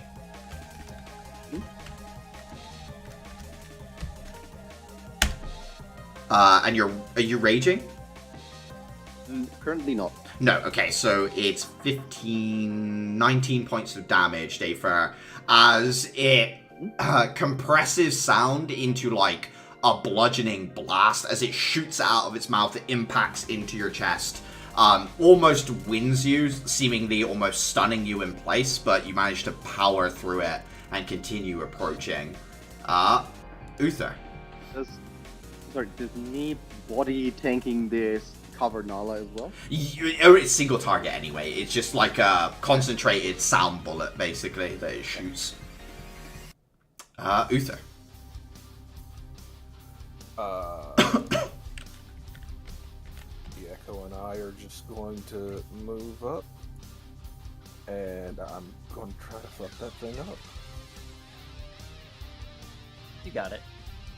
I sure hope so.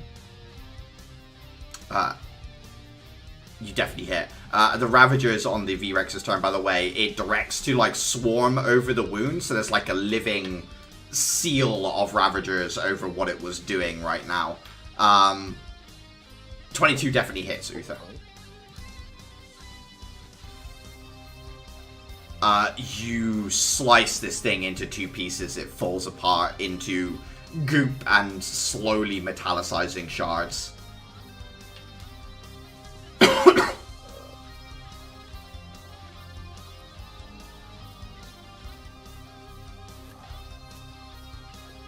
Move that up a little bit more, keep it within 30 feet of me. That'll be me. Okay, one down. I think Axel, seeing that his attention has shifted to Dayfur, just springboard launches himself off of the tree and just slams his body full on into the V-Rex, attempting to knock it prone. 17.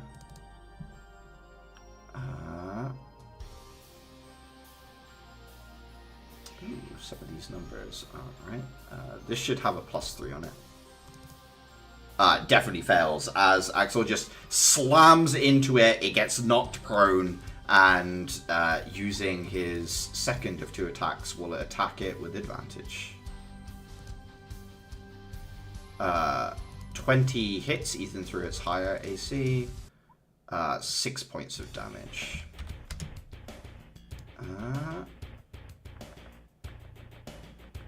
I think that is it. Adhere.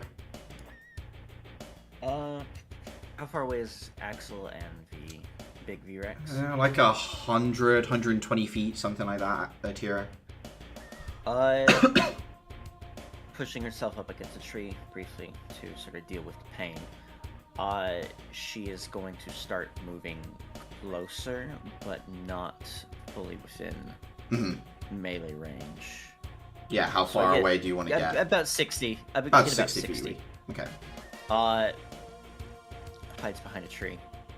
And she's going to turn and use her action to cast Ice Knife. Getting somewhere behind the massive V-Rex and a few of the Ravagers. So you're targeting a Ravager, but you want to catch the V-Rex and more Ravagers in the AoE, basically. If I target the V-Rex, then the ice will hit Axel. It's a big enough creature that you could, like, target an area of the V-Rex that wouldn't be near him, I think. Oh, okay. Then, yeah, getting a good, like, back leg hamstring kind of. Okay. Make a ranged spell attack, so it's going to be D20 +4. Yep. Plus proficiency? Yes. Yes. So, That would hit. yes. 1d10 piercing damage. Yeah. 8 piercing. It takes 8 And it piercing needs to damage. make a DC 15 dexterity saving throw or take 2d6 ice damage. What was the DC? 15. It fails just. Alright, it takes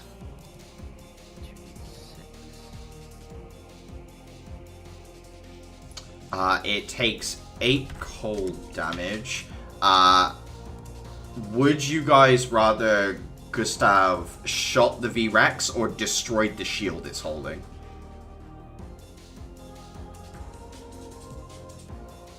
Personally, I'd rather he got rid of the shield. Yeah. In this moment, as ice spreads up the V-Rex's back leg, and it like has to pull its own flesh off to move, you hear a distant crack, and then all of a sudden the shield splinters into like hundreds of pieces as a bullet from a very long way away collides with the shield and sends it in different directions, reducing its AC back down to normal. Mana drink after this. And who do you want to give a teamwork point to it here?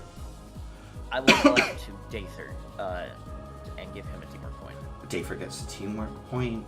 And I'm going to kill 2 of the Ravagers with the AoE as it detonates through a couple of them. Okay. End your turn, Narrator? Yeah, I don't have any health potions, so I'll have to make do until I can steal some HP. That'll be my turn.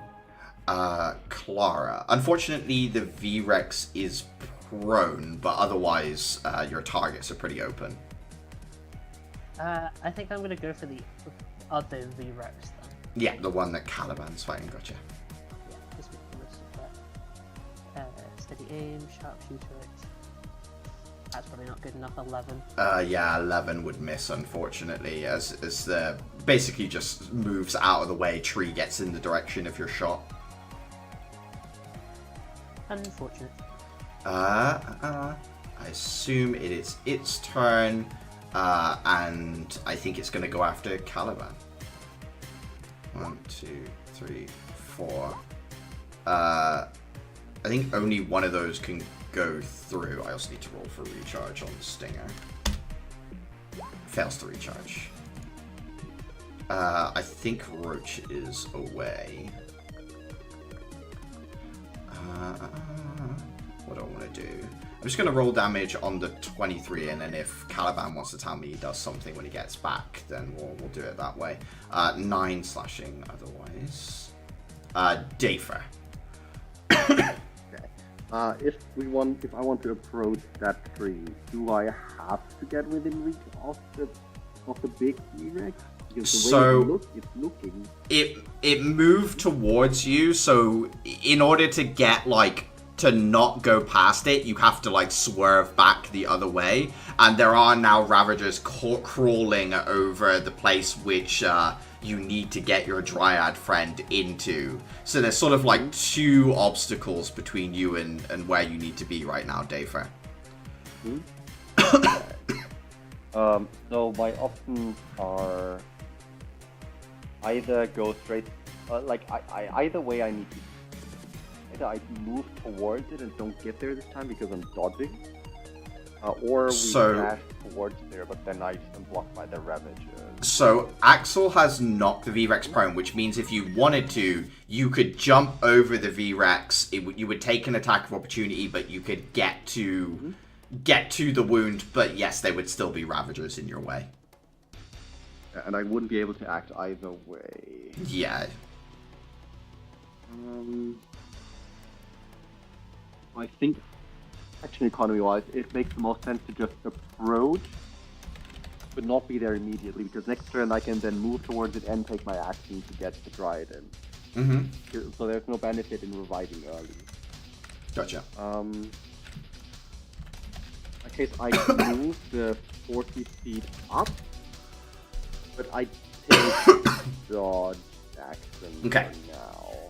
In which case, doing the same thing as you, following your lead, basically hiding behind you as a shield, Dafer. Hold on. Actually, no, I'm using my bonus action to let's make that 3. 3 twirling lights erupt from my hand, like small balls of light, twirling up and then shoot towards Akira, hitting her straight in the chest. She gets healed for 3. I can only use for 3d6. Akira, 12 hit points back. Double your health. Okay.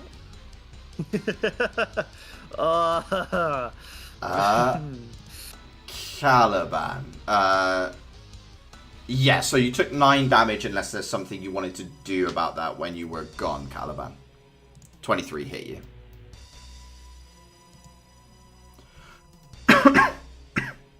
Might be muted, Rich. Yep. I put myself to 51 HP. And it is your turn. Alright, so I'll always keep attacking this. Hits. Kills another. 9 misses as a second Ravager kind of grabs your blade and pulls it away. 25 hits. Another one. Well, falls. I mean that does the proficiency damage anyway. That is true. Yeah, 3 and 3. As 2 strikes land, another 2 Ravagers fall. About a quarter of their number has been wiped out in short succession between you and Cerberus. Anything else in your turn, Caliban? That'll be all from me. I'm just able to take the hits from this thing. Yeah. And Cerberus. Bite. Chomp. Hopefully. 16 hits. Hey. And another one bites the dust down to 14 in the horde. Almost diminished to half at this point. Nice. It is the big Ryux's turn. He's not being held down, so spend half his movement to get up. It is going to lean down and try and pincer bite Dafer first, so at disadvantage because you're dodging. 12 misses you, yeah? Misses. And then it's going to try and use its stinger on Axel. 16, I think, just hits him. Yes, it does. And now I need to roll a d6 after dealing the damage. So that's 13 damage. And what random effect do we get? Fire Sting. Fire energy pulses along the tail, surging towards Axel. He needs to roll out of the way. He has advantage on dex saves.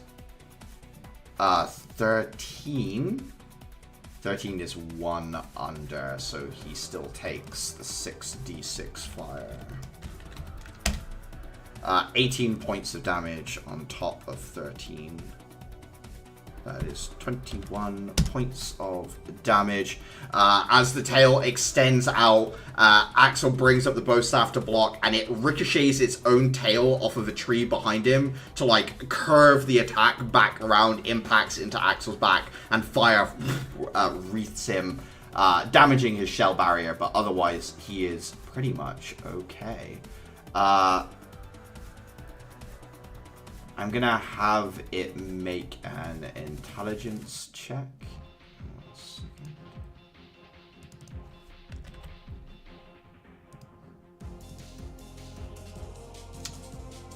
It's gonna keep the Ravagers on the wound because that seems to have slowed Dafer's approach for some reason. It doesn't understand why, but it does understand that that did something. Uther.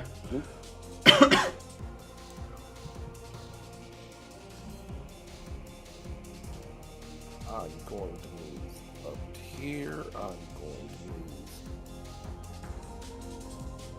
move the echo up, keeping it within 30 feet of me. Am I close enough to start smacking at this thing? You could hit it with ranged weapons, but I think you're one turn away from getting the Echo in range to hit it with, because it's got like a movement speed of what, like 30 feet? Echo technically doesn't mention a movement speed, just that it cannot be outside of 30 feet. What's your movement speed? My movement speed is 30. 30. Yeah, you'd still be one turn away from being in melee range. In that case, then, I will just random bullshit go at the Ravagers. Yeah, what do we do? A gun attack at 1 and 2 disc attacks at 2 others? Yeah. the others. Yeah, yeah. Yep.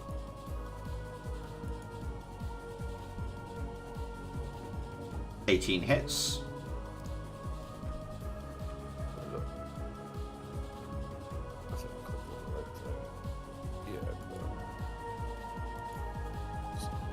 Ignore the sneak attack. That definitely kills one of them. There's 17 remaining. And Yeah, crit hits. And 24 hits as well. Nice rolls. I'm going to say the crit kills 2, so that's 2 down. And then the other one kills 1 more. So yeah, a flash of violence, bullet, 2 discs. One of the discs finds 2 individual necks as 4 Ravagers drop from 3 strikes. you'll love to see it, and that'll be me. Axel, somewhat shaken by the attack, but still pretty fine for him, is going to reckless attack and swing it in on this thing.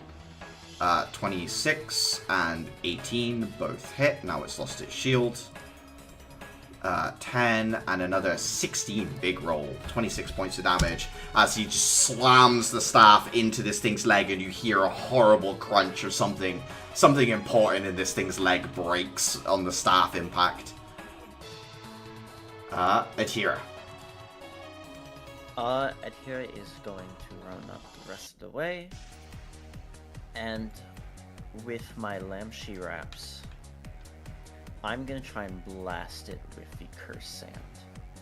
So it takes 2d8 necrotic, and it has to save against being blinded. But on the item, we never specified what stat. It's a con save. Oh, okay. Still want to go for it? I don't think so because it has a pretty high con. I was gonna It's sort using of con. hope that I could like Blinding it would charisma versus charisma. Blinding it would be very effective because it seems to be in direct control of things. I will say that, Atira, like, if it can't see, it can't effectively organize things. But you are right that its con does seem to be high, so I just want to give you all the information before you make a choice. Go ahead, DC 15. DC 15, okay. I've got a +6, so it's slightly in my favor. Yeah. That's not too bad. Natural 20 though. As the dust blasts over it, it seems like it sees your hands come up, and it sees you turn your aim from low down to higher up, and that just something in it like does the calculation, and its head drops down and blasts out. I think it still takes damage though. Am I right? Yes. And that's 2d8 necrotic. Did you say? Yes. Roll it. Yeah. 4 points of damage does catch it with some of the sand. Worth a shot, but it does manage to avoid it. Great. Can I bonus action use an item as well? Yeah, if that was an action, then yeah. I'm gonna use my DC 14 flashbang. Is the flat, because use object is an action, so unless the flashbang is very distinct about it being a bonus action, no, you can't. Okay, but no, I will use my bonus action to Spirit Point dodge. Okay, yeah. Taking up defensives. It's faking them out with blinds. Like, you thought you were protecting against this, but next thing you A second blind. The idea of, like, dodging, like, a high-up blind to look down at the ground and there's a flashbang just led there on the ground would be really cool, though. Just, like, I avoided it. Clara. My eyes. up in your perch. Is the big one back on his feet again? Yes, back on his feet, yes. Actually, I should probably just continue helping with the one on my left. So I will continue to do that. Yeah. Oh, Jesus Christ, yes. That hits. This is going to be some damage. Yes. I'm gonna spend a patience and upgrade my sneak attack. You're very Let's nice. see if I can one-tap this thing with I think it's in range. That's ridiculous. Jesus. What the fuck is that? My That's not consistency is not that good, but damage-wise, great. That's zero tapping. That's just absolutely ball biting. Clara, how does that kill that? From full health, by the way. This is Clara's first proper kill with the bow. Because she shot the nice doggo, but like that wasn't really trying to kill it. Sure. I think she's probably got like, because she's got spider climb on, so I imagine she's like hanging upside down from a branch. Yeah. And she lets it go, and this thing just gets like an arrow that pins its head directly to the ground. It's like screeching, tail up, moving towards Caliban as the arrow goes in one side of its cranium and doesn't fully come out the other because its head was next to the tree and it just pins in. And the body starts to flake away, and it starts flaking at the neck first, so the body falls away, and the head is just left there pinned, waiting to decompose as the rest of the body turns to metal. It is gone. Hey, trophy. Happy where you are, Clara, I assume? Yep. Dafer. Okay, Dafer would use this to approach the area where the Ravages are. Yep. And you say the Ravages are just swarming there. Yeah, they're turning themselves into like a scab over the wound, basically, Dafer. Could I use my action to just essentially go in you haven't seen that anime. Just like an absolute force of a being grabbing Ravages by the hat, throwing them away, like one after the other, in order to make like a place where Nala can get in. Then I just position myself between Nala and between Nala and like the Ravages. And Yeah. start, like, defending from there. So, what I'll say is, Dafer, you can absolutely go in there and start, like, pulling them away with your bare hands. The hard part is, you're sort of trying to make enough of an opening for her to slip through without another one getting in the way, right? Like, you're sort of herding cats. So, I'll say athletics versus acrobatics, I'll give them advantage. Their number's much lower than yours, though, I would say, so I think it evens out somewhat. Okay, but I don't have advantage on this. Not without an overload, yeah. Yeah, do I trigger my overload just for the... nah, I wouldn't. Okay. Oh, please. 14. That's not great. I have a +1, but I have advantage. Yeah. Yeah. Grabbing them and throwing them out the way is the easy part, Dafer. You're able to pull them out the way, but every time you do, 2 more seem to fill the gap. And they aren't aggressing on you so much as, like, because they're purely focused on being in the way, it makes it so much harder. If they were clawing at you, Dafer, this wouldn't be a problem. That's fine. Technically, that's one of your attack actions, I would say. So if you wanted to either try again or try and kill one of them off, you certainly can. I used my... Actually, Uther, how close does your shade count for the purposes of team attacks?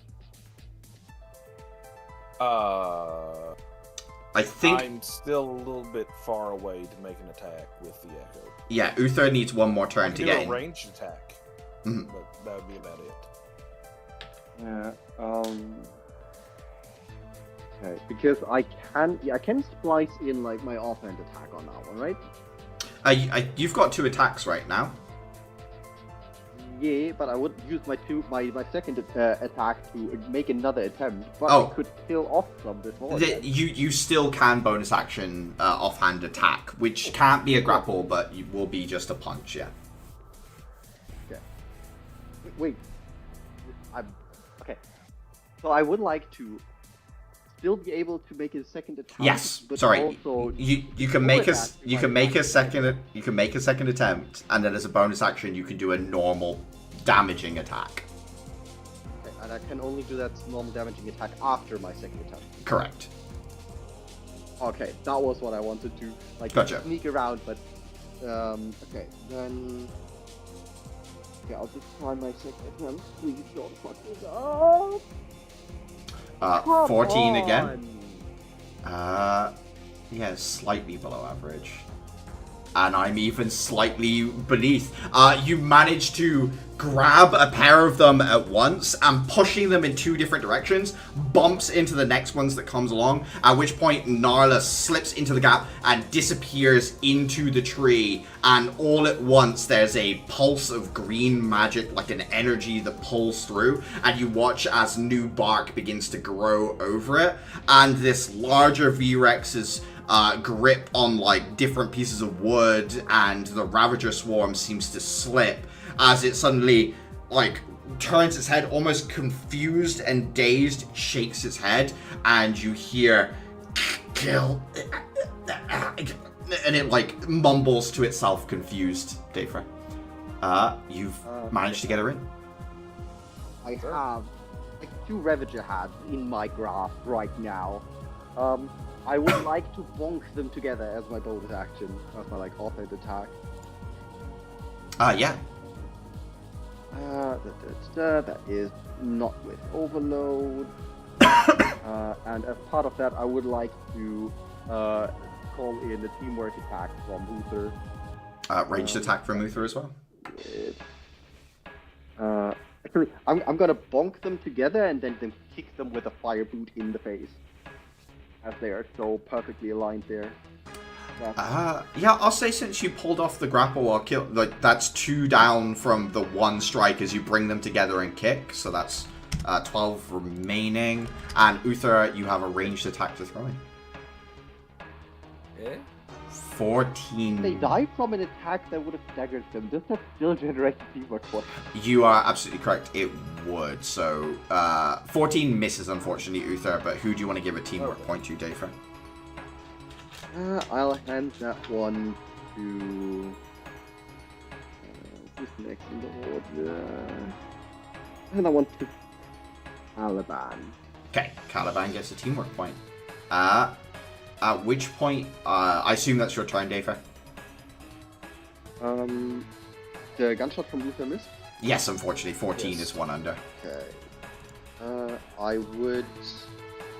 Okay, let's see. Yeah, that's my turn. Caliban, over to you. You have 1 teamwork point and just a swarm of Ravagers to deal with at the moment. Can I use the teamwork point with Cerberus? Yeah, absolutely.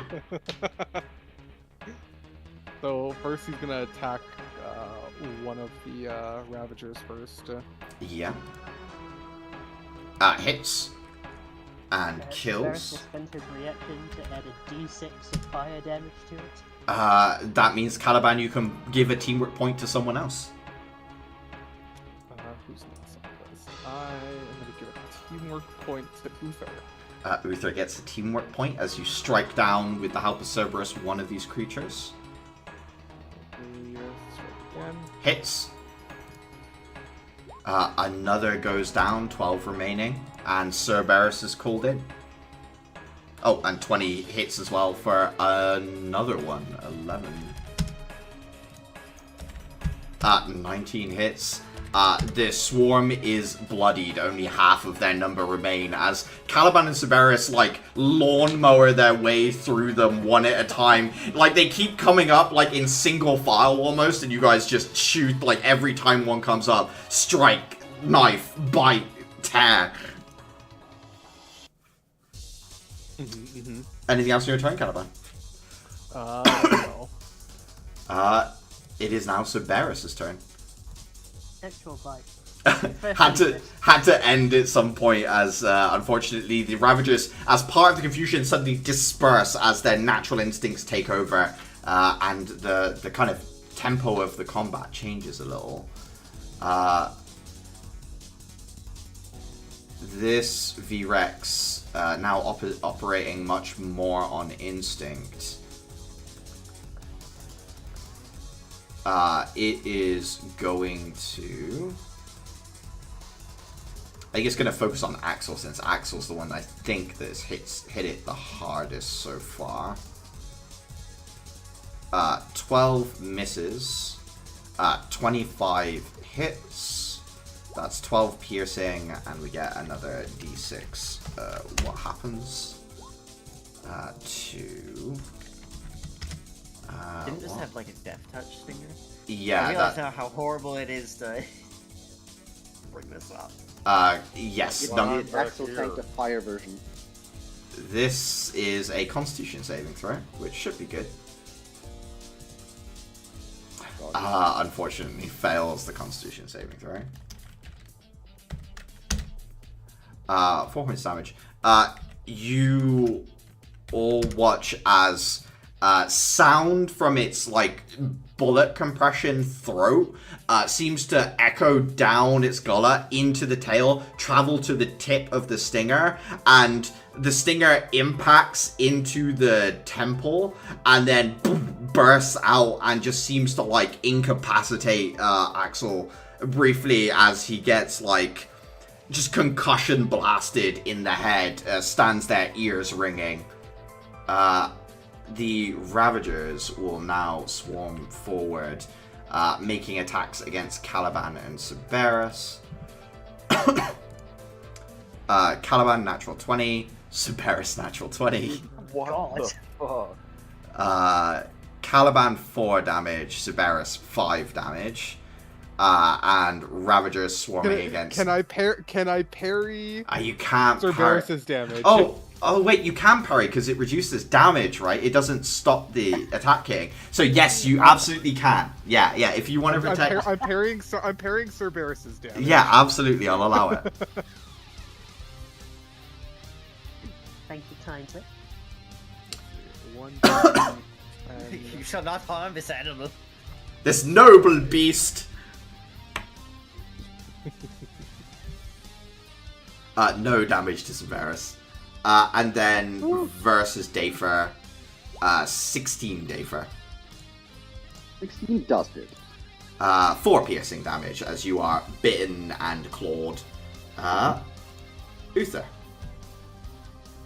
How hurt is this thing? It's not yet bloodied, but you can, like, it's much weaker purely by the virtue of the Dryad having been delivered, Uther. Its actual health pool seems to be mostly the same, I would say, but like, yeah, the sting has been taken out of it a little bit, but it's still got some fight in it. Okay, I was just trying to see if it would be worth a setup turn for something, or if I should just try to just smash it. Gustav already killed one. A setup would be good. It's got a fair bit of health left, Uther. Okay, to the group. Do we think it's worth me using elemental weapon on this fight? I would say yes. Yeah, I don't plan on using Overload, so I'm not going to be able to stagger it. Alright. And I think like you have a teamwork point, so we know Gustav deals some decent amount of damage. Then action for elemental weapon and Okay. bonus action to aim. I'll just leave my echo where it is. No. Yeah, I'll leave the echo where it is. What does that look like, Uther? Do you like take the crystal and like slide it along the blade, and then what? Like the blade frosts up? Is that the? Oh yeah, it's like sharpening your blade in Monster Hunters. I love the idea of like Uther leant up against the tree watching this fight unfold and just taking the time to like sharpen the blade for that like one hit, just dragging the crystal along the metal edge. So if Uther approaches and like I channel like a teamwork point from into him from whenever I have my turn, could do like this white sweeping arc AoE attack with all his troops buffs attached. Yeah, it would hit the V-Rex and the Ravager Swarm all at once for sure. But, yeah. If you want to do that, then I will move the Echo up. Yeah. Yeah, I think Echo that move would be forward. sweet. Cool. That's your turn though, Ether. Yep, I'm aiming and I am putting the ice effect on this blade. What does Axel want to do? He doesn't have his usual kit with him, so...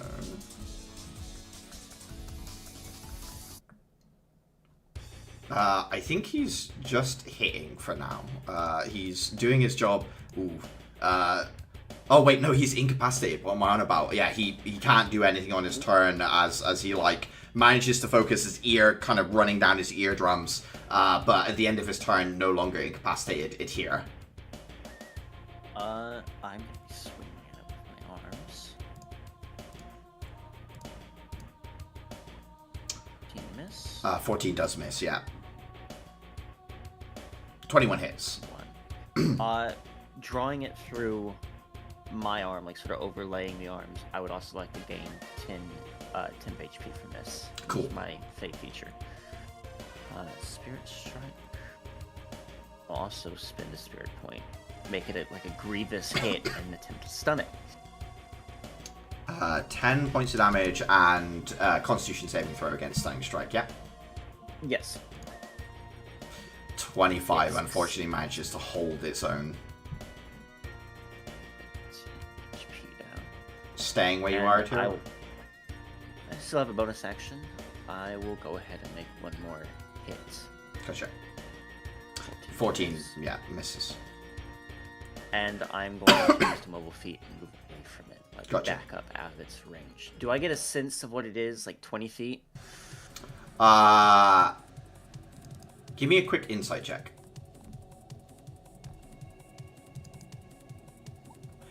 Having seen the younger one's tail extend, do you think this tail can reach 30 feet if it needs to? Okay, I get to 35 feet out. Yeah, fall back away, gotcha. Clara, one big target and many small. Well, I'm gonna let other people wave clear. That's not really for me. Let's go again. This time hitting, no shield to protect it. There we go. 26. 26 points of damage. Now it is bloodied as that arrow finds its neck and bursts through the other side. I suppose you're happy with your vantage point, Clara, so on to Dafer. Sort of between the horde and the big guy right now. I mean, my task is protect the tree at all costs. Mhm. So what I'm doing is, since my fighting style has turned into something slightly refined, I am actually like in a combat stance and like doing proper kicks to the side with like flame enhancement. As I dodge and weave through like the myriads of Yeah, actually kickboxing Ravager. with the swarm. So that's main attack, that is not with overload, that is fire boot. Hits and kills one. And staggers, so who do you want to give a I'll, teamwork point to? I'll grab that teamwork point for myself in order to channel that into Uther on his turn. Gotcha. And he declares Yep. a teamwork attack. And second attack. No overload, fire boot. 14. 14 misses. However, I can still pump in offhand attack. It's like the gauntlet followed with a punch that misses. Yeah. Get the one good Yeah, hit, fulfill manage my to purpose. manage to scatter them slightly after the fire as they kind of flee away from it, the other two swings going wide. So I'm just throwing like Ravagers away, kickboxing, punching here a little bit. Caliban. Caliban. Well, we still got that in front of us, so... Yeah. Half a swarm remains. 9 misses as they scatter from your blade. 18 hits. Another one falls as you pierce it through and it starts to fade away. 14 just misses, unfortunately, Caliban. Oh, damn. Happy where you are, though? Yep. Cerberus. 18 hits and kills, I think. Yeah, will kill as well. Another one falls as Caliban and Cerberus work together.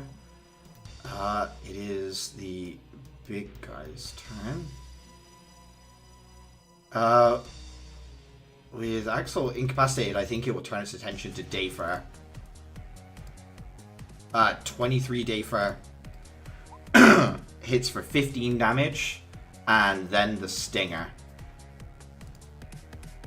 8 Dayfire as you manage to bob and weave as it embeds into like a section of the tree and pulls back. You narrowly avoid the most dangerous part of it. Uther. Oh, sorry, one more. Ravagers would attack. I rolled the wrong thing, but 8 misses. Anyway, Uther, your turn now.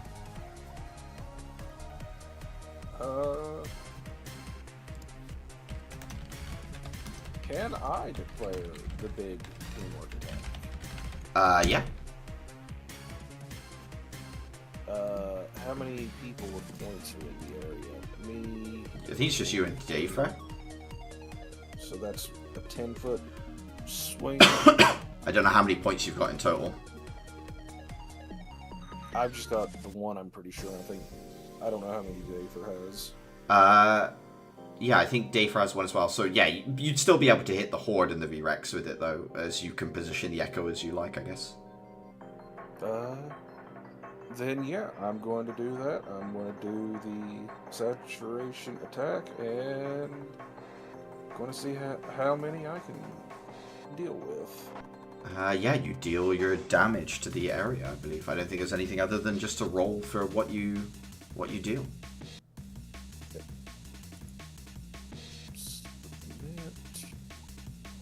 Damn. Spooky.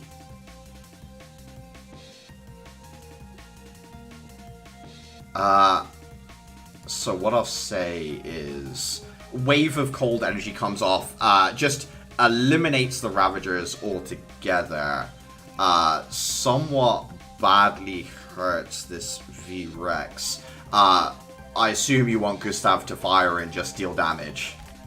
Yeah. An additional 25 points of damage. At this point, Uther, like, you frost it from head to toe, and just as it, like, tries to shimmy its way out of the ice, the bullet goes through it from the front all the way to the back, and it shatters into frozen chunks of metal as the two of you drop it together. This section of the battlefield is completely clear. And I'll just move up, and that'll be me.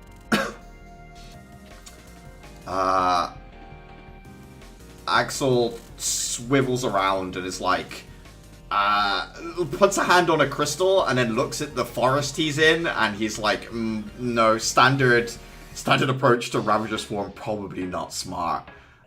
So he is going to dash and just get up next to the swarm. Adhira. I will also use my bonus action key point to... Actually, how far away is Caliban? About 100 foot. Yeah, I can make it 50 feet without dash, and then I'll just throw my scythe twice. Yeah, targeting 2. The Hits. Ravagers. Hits. This will have a bit of acid on it. Kills 1, down to 7. Second boomerang. Whoops. 11 Goes misses, wide. yeah. Clara just cleaning up to do now. It looks like. I don't really have anything to clean up. Any AoE. So I will just turn my sharpshooter up and shoot into the horde. Does Cerberus have his breath weapon yet? 14 No, misses. no, Yeah. we're way too low. Yeah, I thought so. I just, some part of my brain was like, I wonder if Cerberus could just, but no. 14, unfortunately, nice. one under. Yeah, it's fine. Dafer, I believe.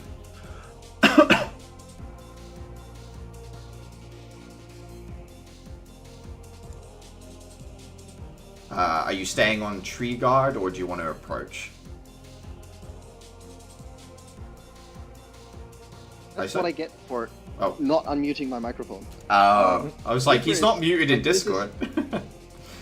I have multiple mutes. Gotcha. That fight I don't think survives the round, so I'll more make sure that nothing possibly can go wrong. I'll stay guard. Okay. Caliban. Just cleaning up the rest. Yeah, just clean up at this point. On that natural 20, Caliban, how do you want to finish the swarm off? Like, you and Cerberus has tore through most of them. What is it you got? Like, how do you and Cerberus finish the group? I guess Caliban just like tries to use the wings to sort of like buffet them into like one singular Yeah. location. And then he just does like a quick swipe through and gets them all.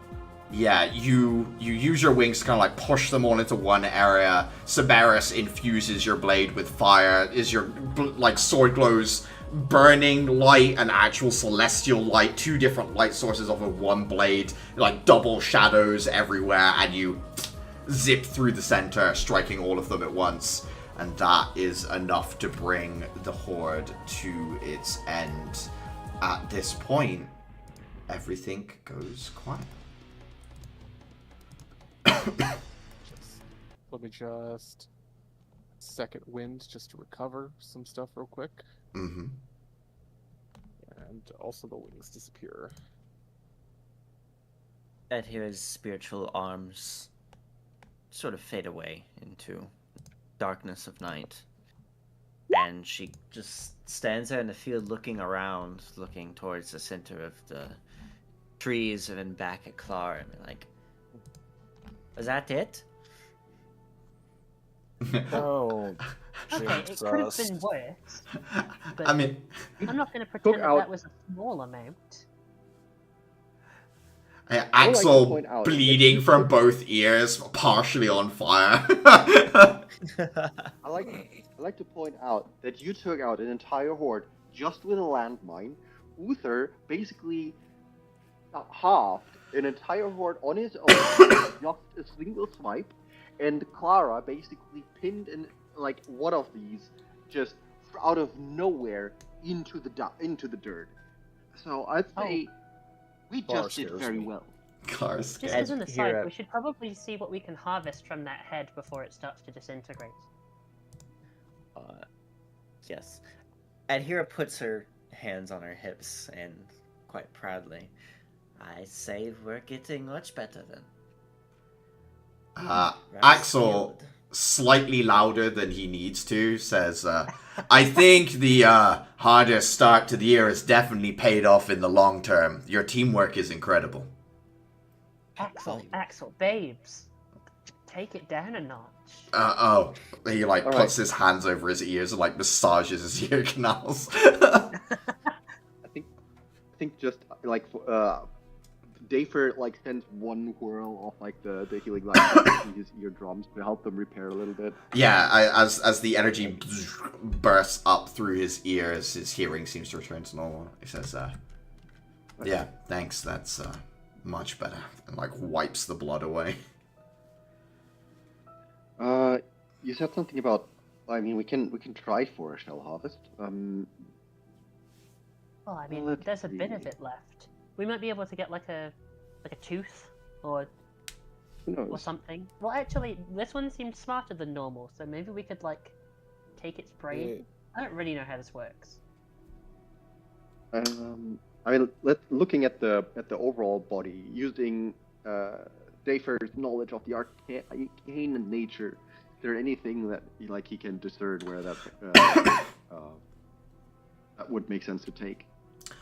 Using your like tactical interface, give me an Arcana check with advantage. Looking at the big one in front of you.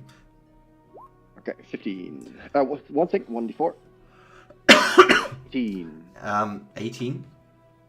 What you can tell looking at this is, scarily enough, this hadn't diverged yet. Whatever this was, the magic of these trees can just build up in a miasmic shell to an extent that is quite alarming. Like, the tree you're under, Dafer, is used by people to, like, help with exams. If you study under this tree, you'll retain knowledge slightly better. What it shouldn't be able to do is allow a miasmic entity to learn how to say a word, to coordinate swarms. Like, it's just a weird interaction between the magic of this forest and whatever the miasmic are at their core that people are still trying to work out to this day. That said, the shell still has a lot of that magic in it. If you were to try and harvest a portion of it, you could maybe use it as like a consumable intellect boost, kind of like casting enhance ability or something like that. The smaller one on the other side near Clara hasn't been looked at yet. That's still there as well, but that's what you can tell from the big one you're next to, Dafer. Okay. And that, like, I try, like, given that we're acting on limited time here, I would, if that's all the options I see here for this, then I try to harvest that one as fast as I can in order to get to the second one as well, assuming there's not like some kind of time option thing going on that I can only harvest one or the other. So it's a survival check to harvest from these things.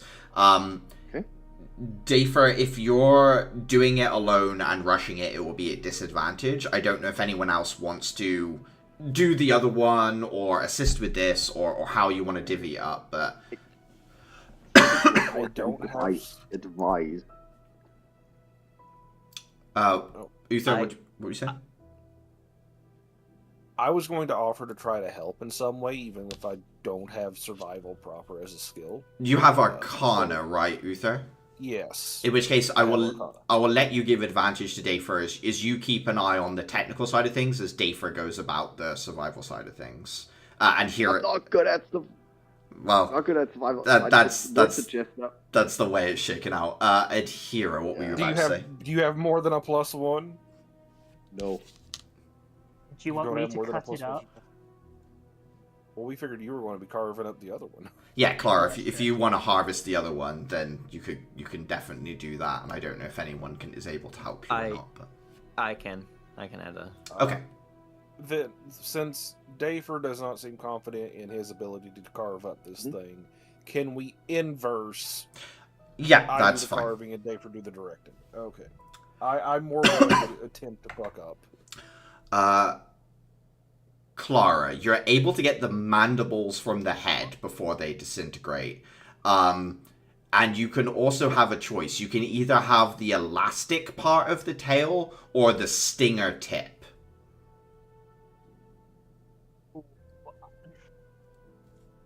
I think she would be more drawn to the elastic part of the tail. Yeah, absolutely. So you get the mandibles and the, like, 15-foot to, like, 2-foot long stretching tail. It's, like, incredibly elastic, Clara. On a 9, plus 1d4. Yes, that is important. No. Wolf buff. Yeah, you still have Smiley Dog. 10 does get you over one more threshold, right? It's like 5, 10, 15, 20, yeah. So 10 does actually push you over one line. you manage to get 2 segments of shell. For whatever reason, maybe it's the abundance of energy left in it, this seems to disintegrate even quicker than most miasmic ether as it starts to flake away into metal shards. Pulling them out, you have 2 consumable uses of Enhance Ability Intelligence. That's what they do in their raw form. Maybe someone can work it into something else, but that's what they do right now, basically, Uther. Want me to roll anything, or am I just like over Clara's shoulders? Yeah, like, pointing you in were directions? you were helping Clara as far as I was aware, so that's the 18. Okay. Axel would then drag the bodies together, take a flaming sphere crystal out so like they're away from the trees, fuse the metal bodies together, and then haul it over his shoulders to take to the 3T's troops, essentially, to take back in the carriage so it doesn't affect the local environment and sort of like endanger the wildlife and create a bloom or whatever here of miasma. After you guys have spent, it would be 20-30 minutes to like pull these pieces off and categorize them and harvest them. The wound on this tree has like healed up, and hardened red sap is covering over the top of it as well.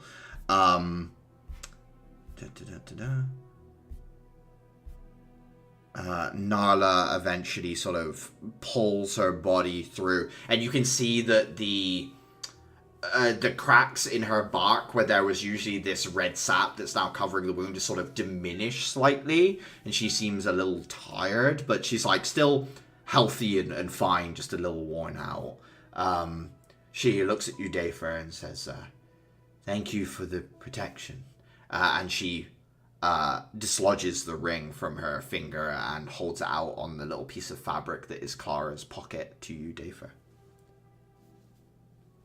I understand a sentiment, and then I just nod, give her like a friendly smile, also say thank you in my language, which I assume is like just like she gets the sentiment, and then yeah. the ring. She takes a few steps forward, kind of getting closer to Clara, remembering in her like sort of like tired adult state that obviously David didn't understand the thing she just said. Kind of walks towards you, Clara, and says, "I have sealed the magic of this tree within itself. It will not emanate again until it is of health." Thank you. And we have in turn dealt with the rogue creatures. She nods and says, "Their violence was unusual." I'm somewhat glad you think so. We've become a little too accustomed for it, I suppose. Things that kill but do not seek to eat. This is somewhat human behavior, but she kind of like Embarrassingly so. catches herself a little and says to you, "But it is also humans that has helped us this day. It will not be forgotten." I'm glad. I would say anytime you need help, feel free to ask, but I fear we won't be here. Though you never know. She puts out a hand towards you in a very human gesture of like, "I shall shake your hand." She will shake it back. As you shake hands, a charm symbol appears on the back of your hand, Clara. A little fairy mark, one meaning bounty in Sylvan. What's this?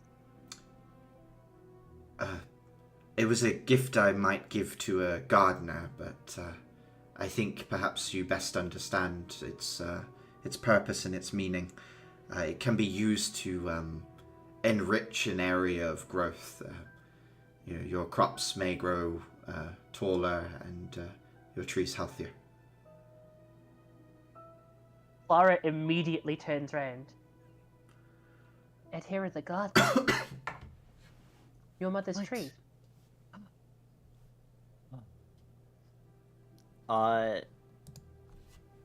She's gonna turn to Narla and say, "Thank you." Terminus whispers in your ear what the Silverum for thank you is, so that you can say it as you Okay. will.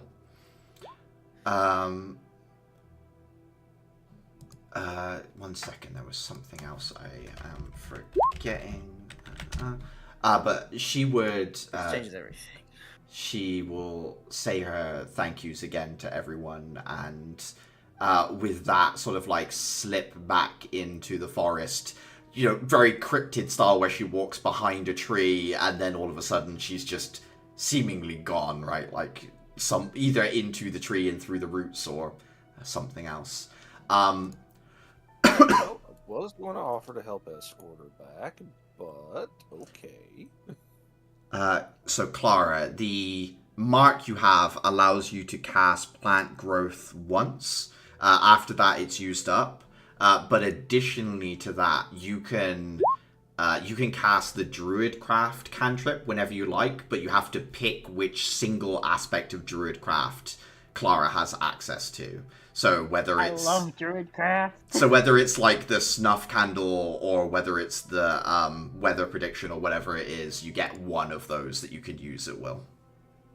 Yeah. Yes, she keeps that forever. Okay. It's just the plant growth that fades. All right, guys. Out of character. Just if you have any requests for like drug-related plants, you gotta get it into me before the end of the week. If you want results now. I'm just imagining like headmistress at the window looking out at her academy and just this 8-foot tall weed plant in the it's like 8-foot tall cannabis, just like huge massive leaves. Strokes her chin is like, are we a progressive campus? I don't remember putting my cannabis plant out there.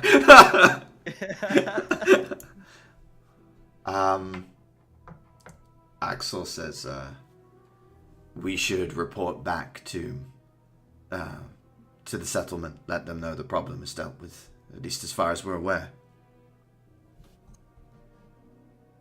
Good idea. Gustav is like abseiling down a tree somewhere and starts walking towards you all. Says, good work. Only needed 2 shots. Nice.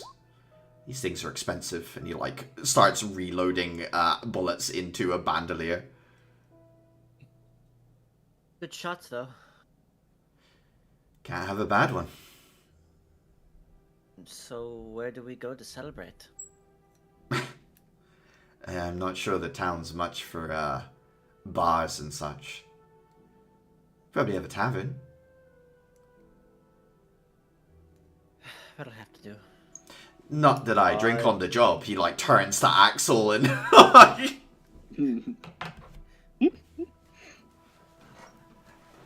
think Axel is kind of like shrugs and says, jumps over as far as I'm cleaning done. out his ear.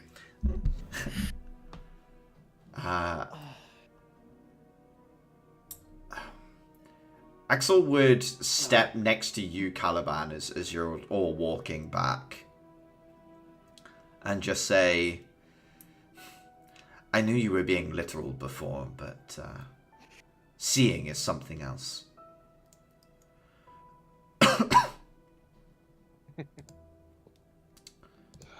Well, glad we could put that to bed.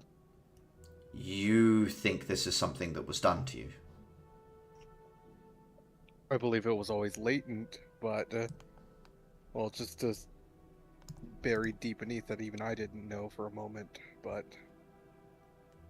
the circumstances of, well, prior time in the woods had, I guess, caused it to surge up. Do you think this is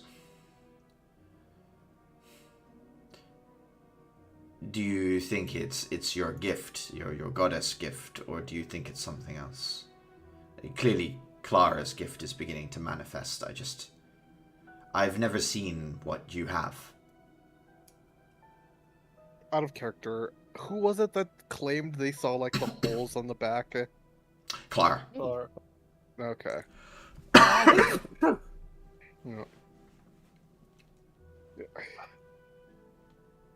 Well, Clara's when she was when she was apparently able to see something that other people couldn't. That's what she saw.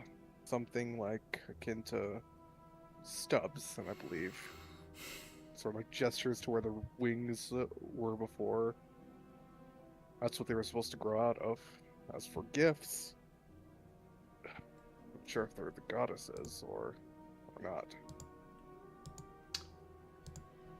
I believe that there's something deeper at play here. Obviously, the Azalea Foundation and your family, I mean, you are close. Yes. But if you wanted someone else to examine you, perhaps there could be a benefit in a second opinion.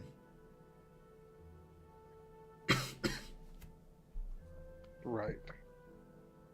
It's up to you, Caliban. I just wanted to give you the offer of, if you want to try and find the truth, there are other avenues than going to the people that might have done it to you in the first place. If you know any others, I'm all ears. I don't myself, but the man who sent us here, Elias, he is well connected amongst academic circles. He might be a good person to talk to, Caliban. And he's a friend of the Academy, of us. I'll keep that in mind. Okay. And then he'll pick up his pace a little bit more as he's like got this huge chunk of metal over one shoulder that he's like carrying as he's talking to you. He gets slightly forward and he's like, Yo, Axel, you sure you don't want some help with that? I don't want you hurting yourself. Wow.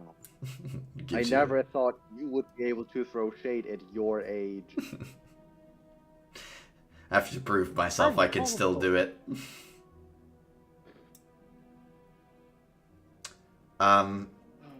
Axel looks at you and says, are you comfortable going to the Lord and Lady? Will I drop this off with 3 T's, or do you want me there as well?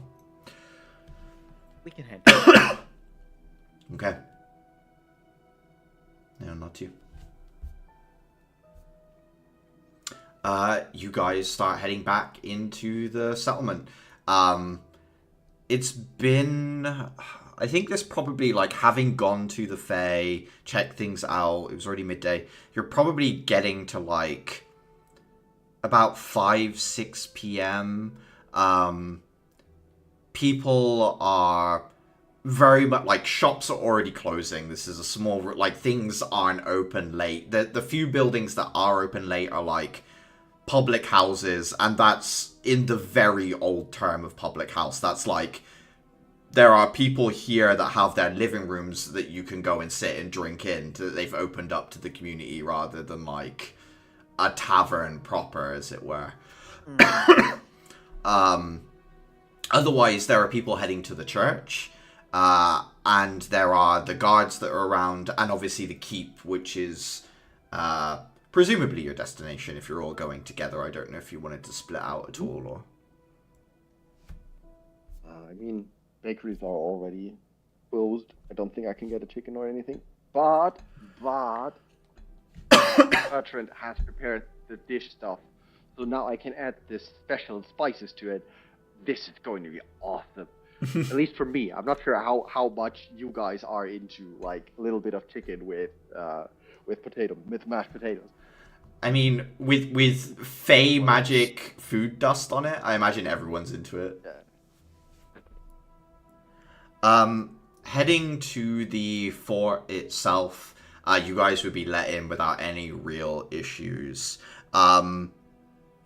Getting closer, you can hear raised voices from inside the main office, like as you're approaching the door that you need to go into.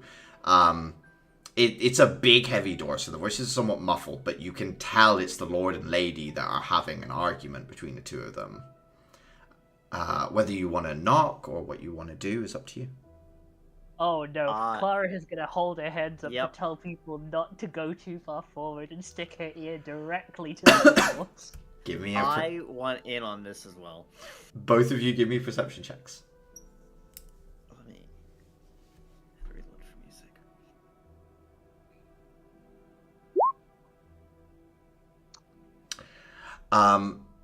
So, Adhira, you hear, essentially Margot saying, yes, they are here and dealing with it, but we have to accept the fact that Empress City looks after itself. The Rangers aren't here anymore, and this letter from this group that is offering us protection should be considered, my love. Things are only going to get worse in the city, and that means that the wait we had and the help we have had is not going to get better. It's going to get worse. To which Lord Benoit replies, our people have been down this road before. Rebelling against the Trismerian dukes isn't going to get us anywhere. Margot says, I'm not saying anything about rebelling. Obviously, this group has sent letters to more than just us. And yes, they want our help, but they haven't called us to violence. They think the same way we do. Clara, on a natural one, as you're listening, you hear a tapped conversation on the table between the two of them, as if they're having two conversations at once. And in this sort of Morse code conversation, the two of them discuss with, like, they add the names that they're leaving out, so you hear the term paladins. And that's all. Okay.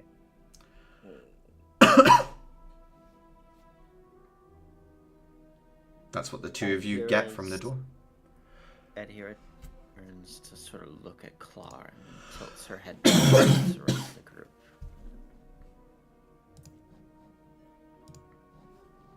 I'm gonna sneak away. Clara shrugs, because I don't understand what that means. I'm going back to rejoin the group, and I'm going to usher them further down the hall. Yeah, you've got a little bit of run up in this hallway. There's like guards, door, corridor, door. So you're like in a dead space between the two. Sort of bring everyone back. Does Clara come back, or is she still listening? I will take my ear away from the door, but I'll let Ed hear it. Sort of talk to them. I'll run interference just in case. Okay. They got the letter from someone, the Lord and Lady. Something about a separate group that can offer them protection, but the Lady seems to think that rebellion might also be an idea. Or that's what she gets across, that the Lady is afraid of this other group is suggesting rebellion. No, wait. The Lord was afraid of that. The Lady was immediately going like, no. They just Okay, asked me yeah, I got that now. mixed It's not up. gonna be treason. Yeah, you got it. It's what you said, but just flipped in who. Just everyone play it cool. Keep an eye open for stuff. So if we act on this, we don't do it now. I take it from that, because that seems like the sensible course of action to me. we need to tell Axel or the mistress before we Yeah, handle please something doesn't- like this. Even I know this is big. Should Yeah, I it's slip reasonable, off a and bit- get Axel? Or do we think you can Yeah. We got this. We got it. We play So- cool. We play cool. What do you want to do? Knocking on the door? Knocking on the door. Voices stop, and then a... Please, come in. Enter. Opening the door, heading inside. It is just the two of them in here.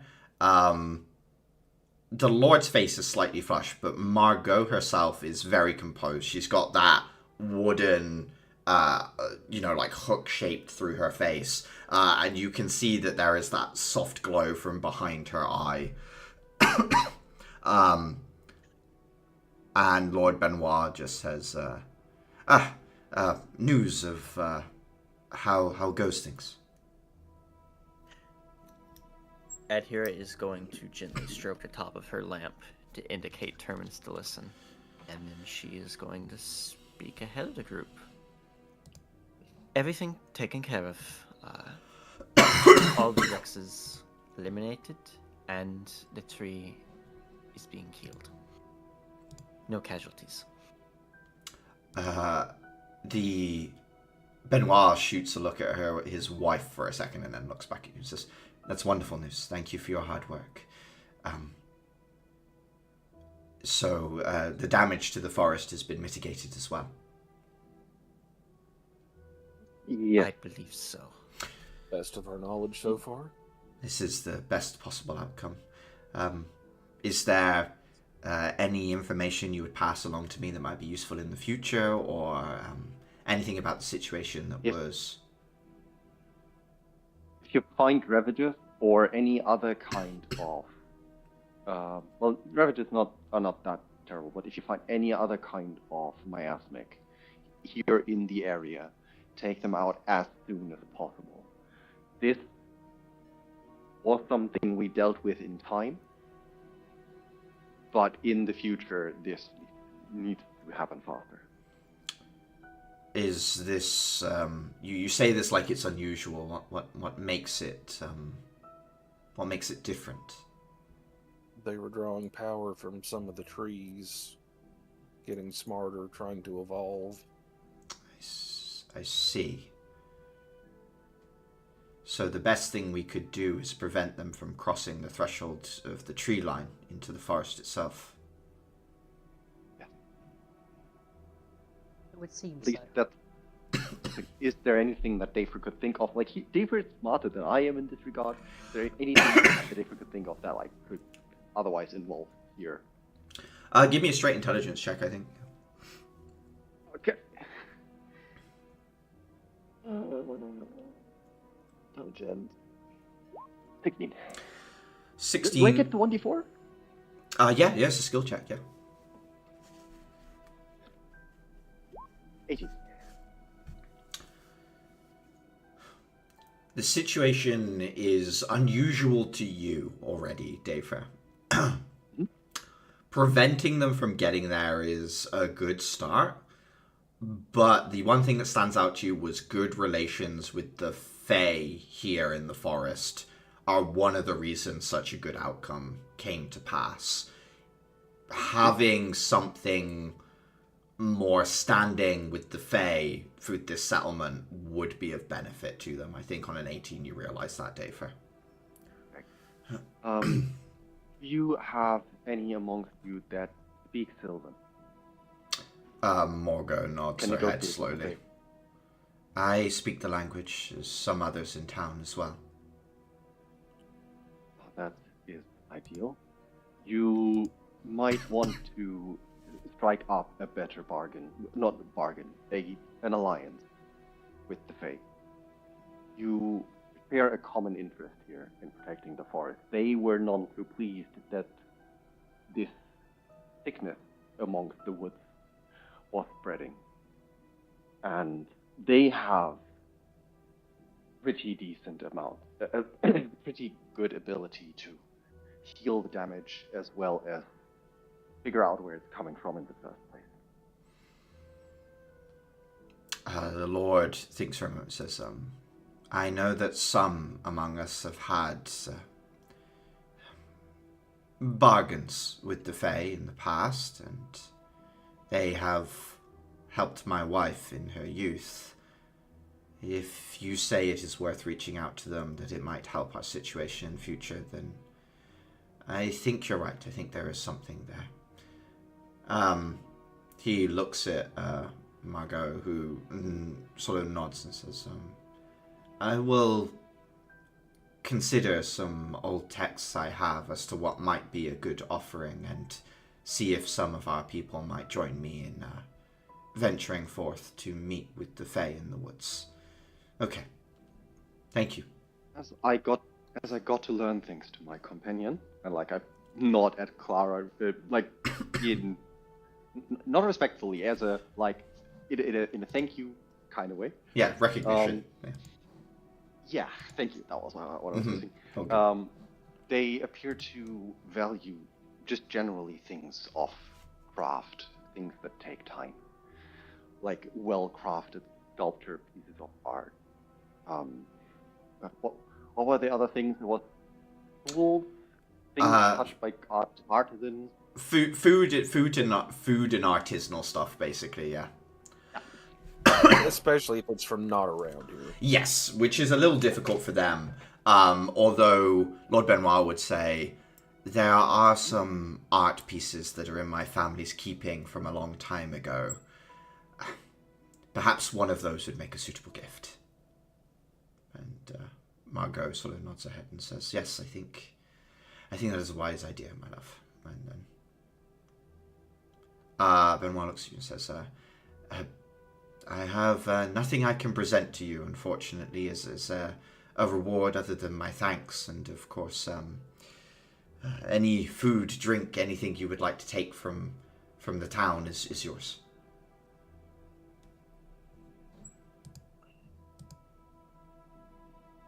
Out of character, to my companion, do you have anything specifically you want? Because I had something in mind, but that is not a reward for us, so to say. And here is going to ask for a bottle of something alcoholic. In the most charming way possible that she can. What kind of check do I need to make? No check. Margot would go to a Tantalus off to one side and unlock it, and pull out a forest berry, homemade gin type thing that would be made here locally in the settlement, and hand you the bottle. Ooh, that sounds fancy as fuck. I'm gonna go pour myself some gin right now. And Hera will thank you with a smile. For myself,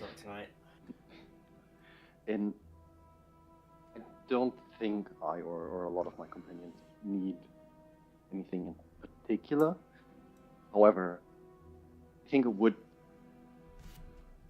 I would find it nice if some recognition would be led in the direction of the people you have here. Owen, particularly Gustav, and what was explosive expert?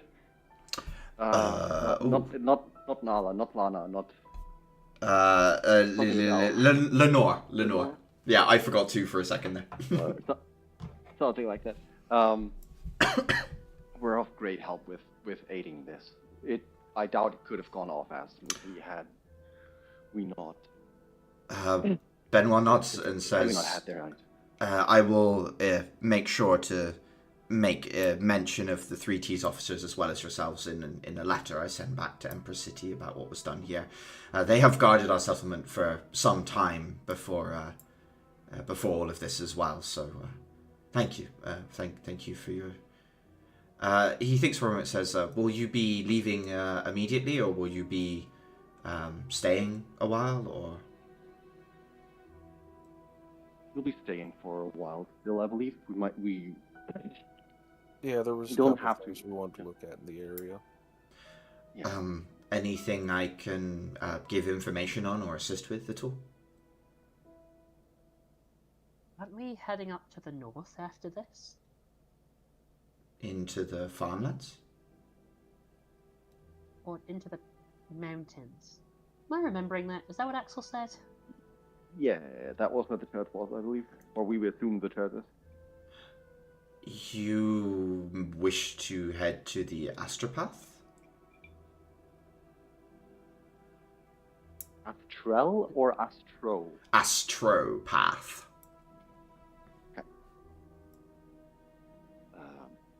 We do not know it by that name, but if it's in the direction of the mountain ring, most probably.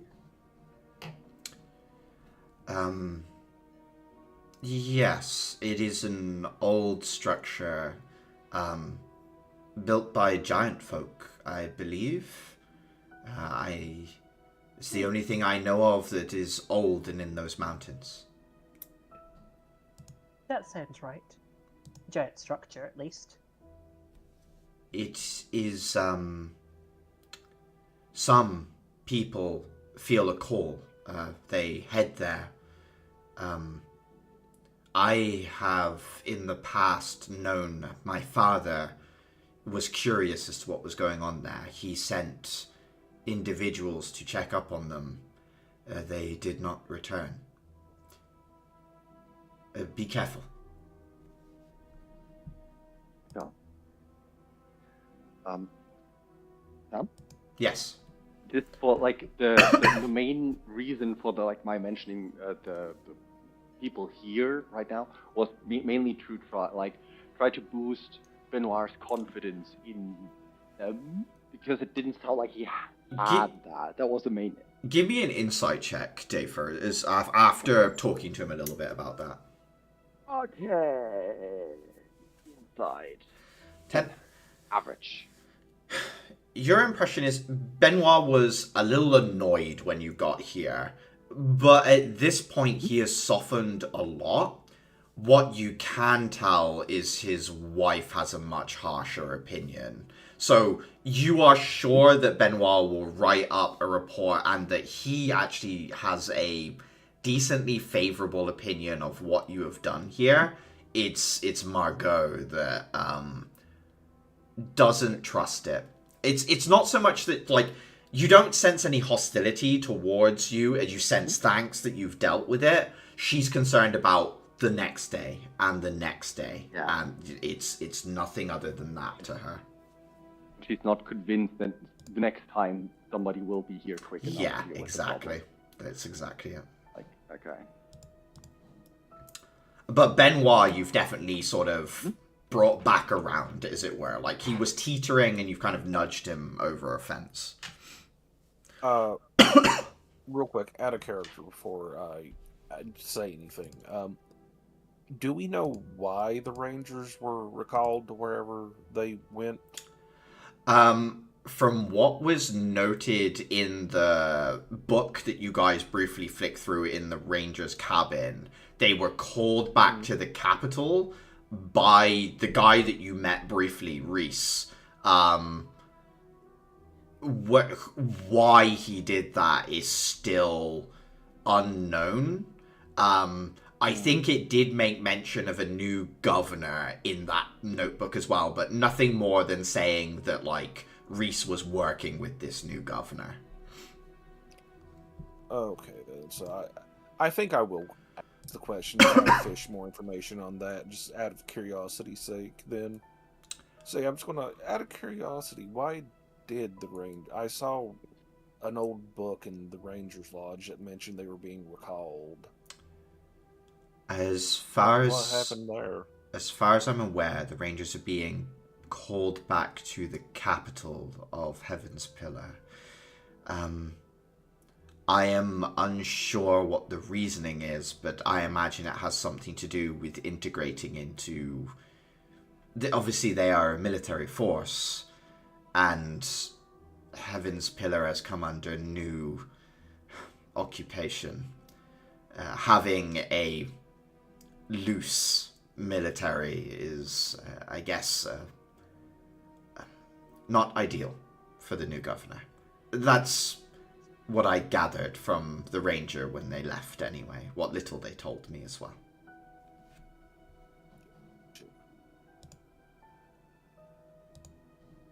Well, let's hope that resolves.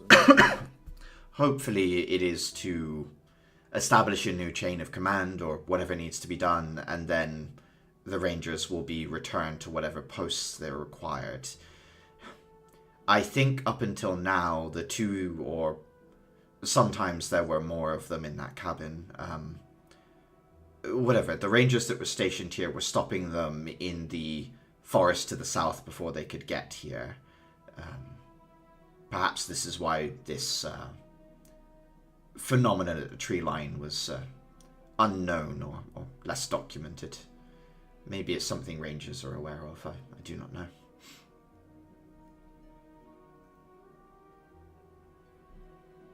Okay, thank you. No, I have an interest in don't know that. the area. I have an interest in the answer to this question as well, so I understand your curiosity. Just tilts my head at Clara. But please, do not let us keep you. I'm sure that you have more to deal with, and thank you again.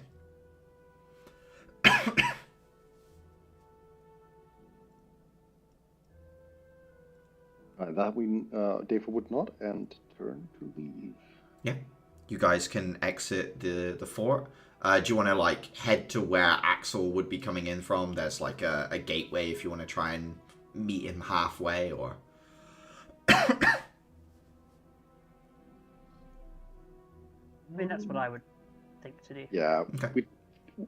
we have potential treason at hand. I would like to talk about that sooner rather than later. Yeah, he's like just about coming in through the gateway, heading down the main street. So he sees you as you're coming down the main street towards him.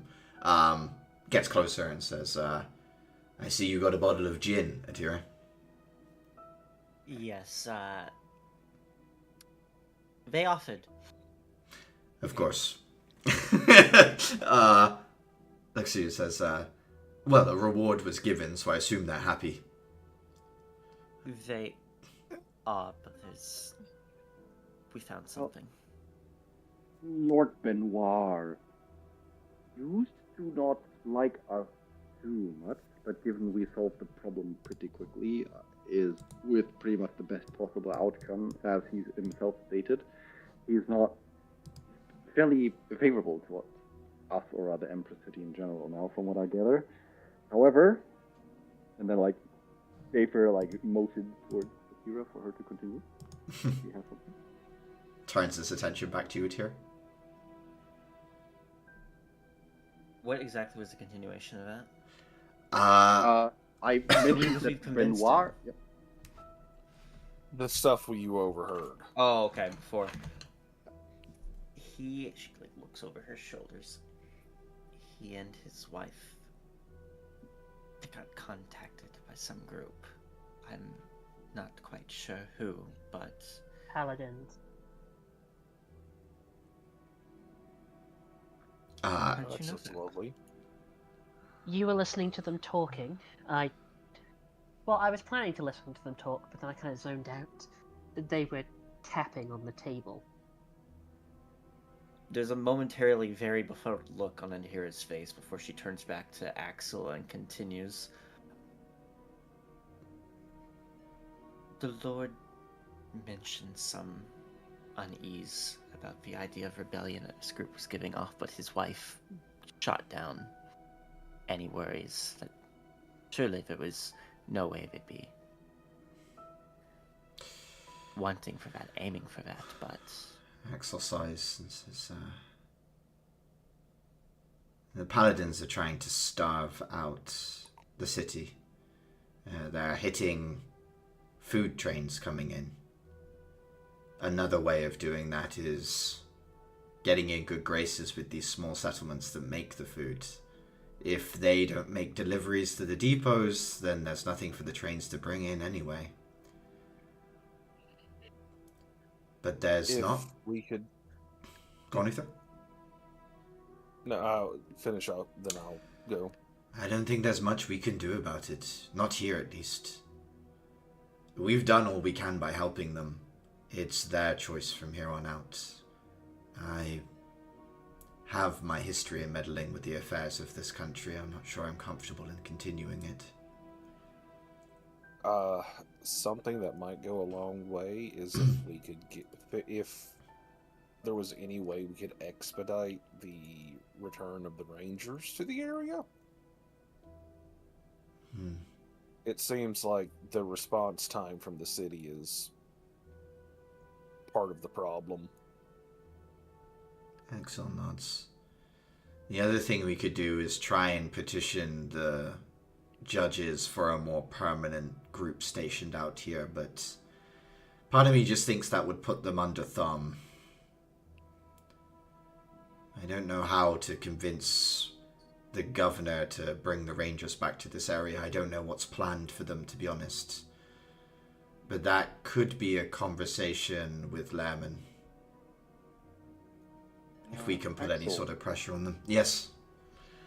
If Forest Gate is facing this problem, they're not going to be the only one. No. It's going to be a problem for all outskirt villages or outskirt farmlands that are far off from supply lines.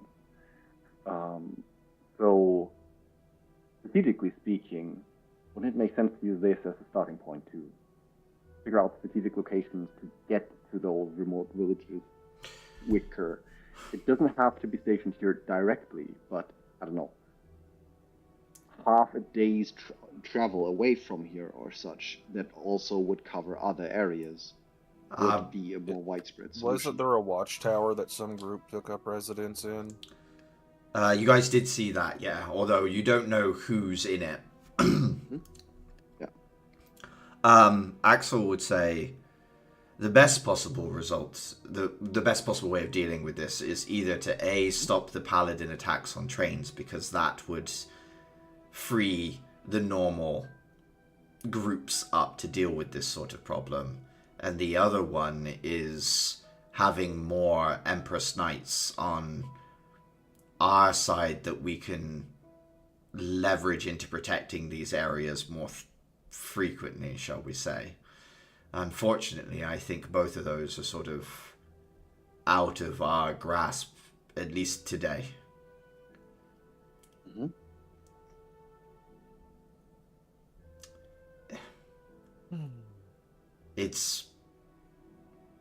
It's a lot to think on, but for now, we're here for one purpose, and that is the temple in the mountains. We need to keep focus for now.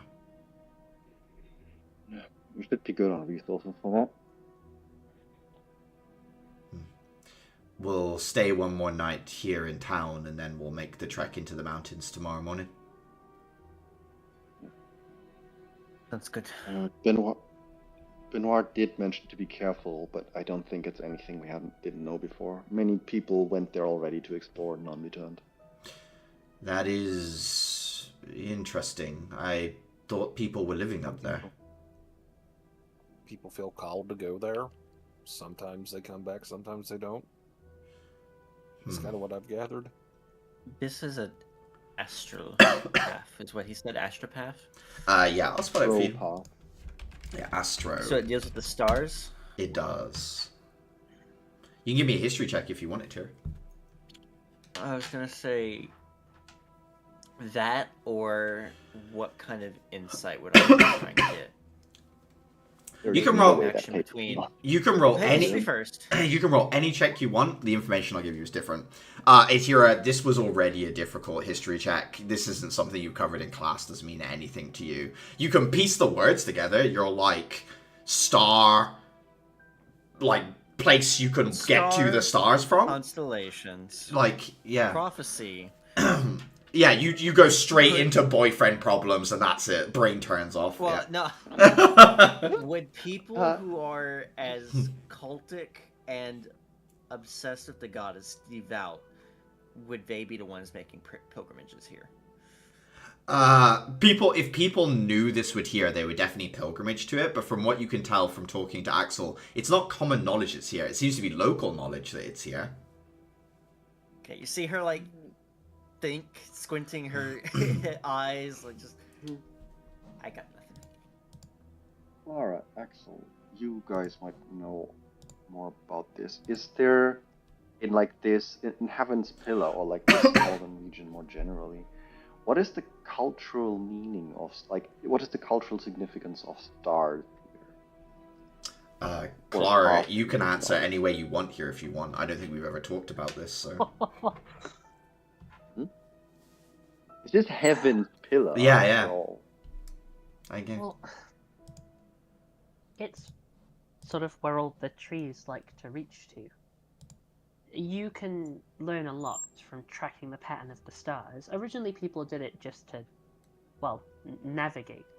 Once you get out of the tree line, the sky above Heaven's Pillars is pretty clear, so they're a really good navigational tool. But as with anything that belongs to the world itself, that means people like to derive more meaning from it. So, are you aware of something called procession? Oh, what? Would I be? I don't know what it means, so no.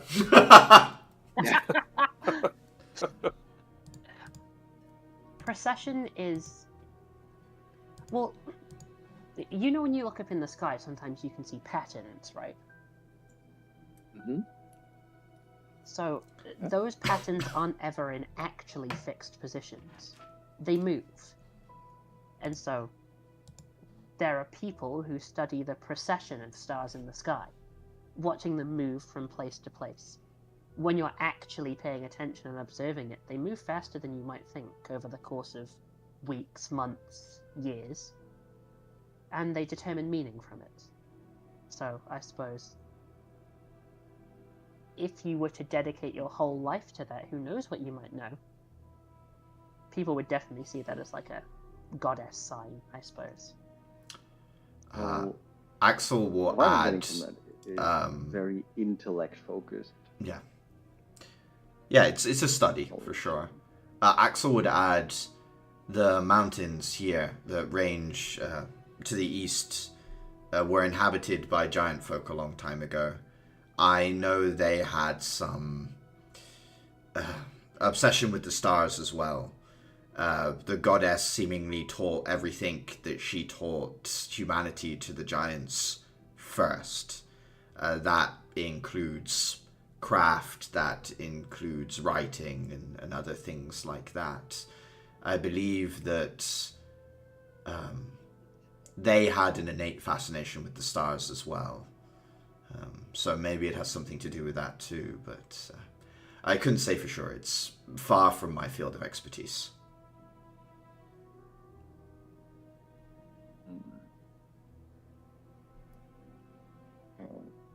Because that could mean that if this astral path could be in some transcendent sense, if this is a cultural meaning that survived throughout the years, be mostly like a path to some level of knowledge. Yes, I mean, it could either be a pathing of the procession, as Clara said, like a mapping of the paths that stars take, or it could be more literal, and it could be a way of somehow visiting the stars. I don't know, even want to imagine what that could be, but the goddess does as the goddess wills.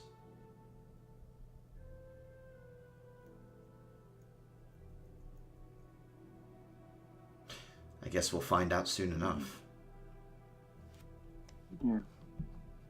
Something to think on, and our stomachs are fuller. That sounds good.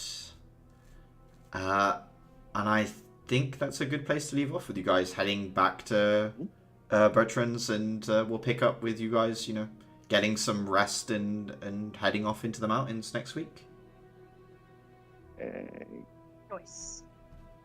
I have prepared the mashed potato with chicken for 2 weeks now. And like, I'm imagining like the next session we start, it's just the huge chef hat and like just mashed potato all over Dave from head to toe.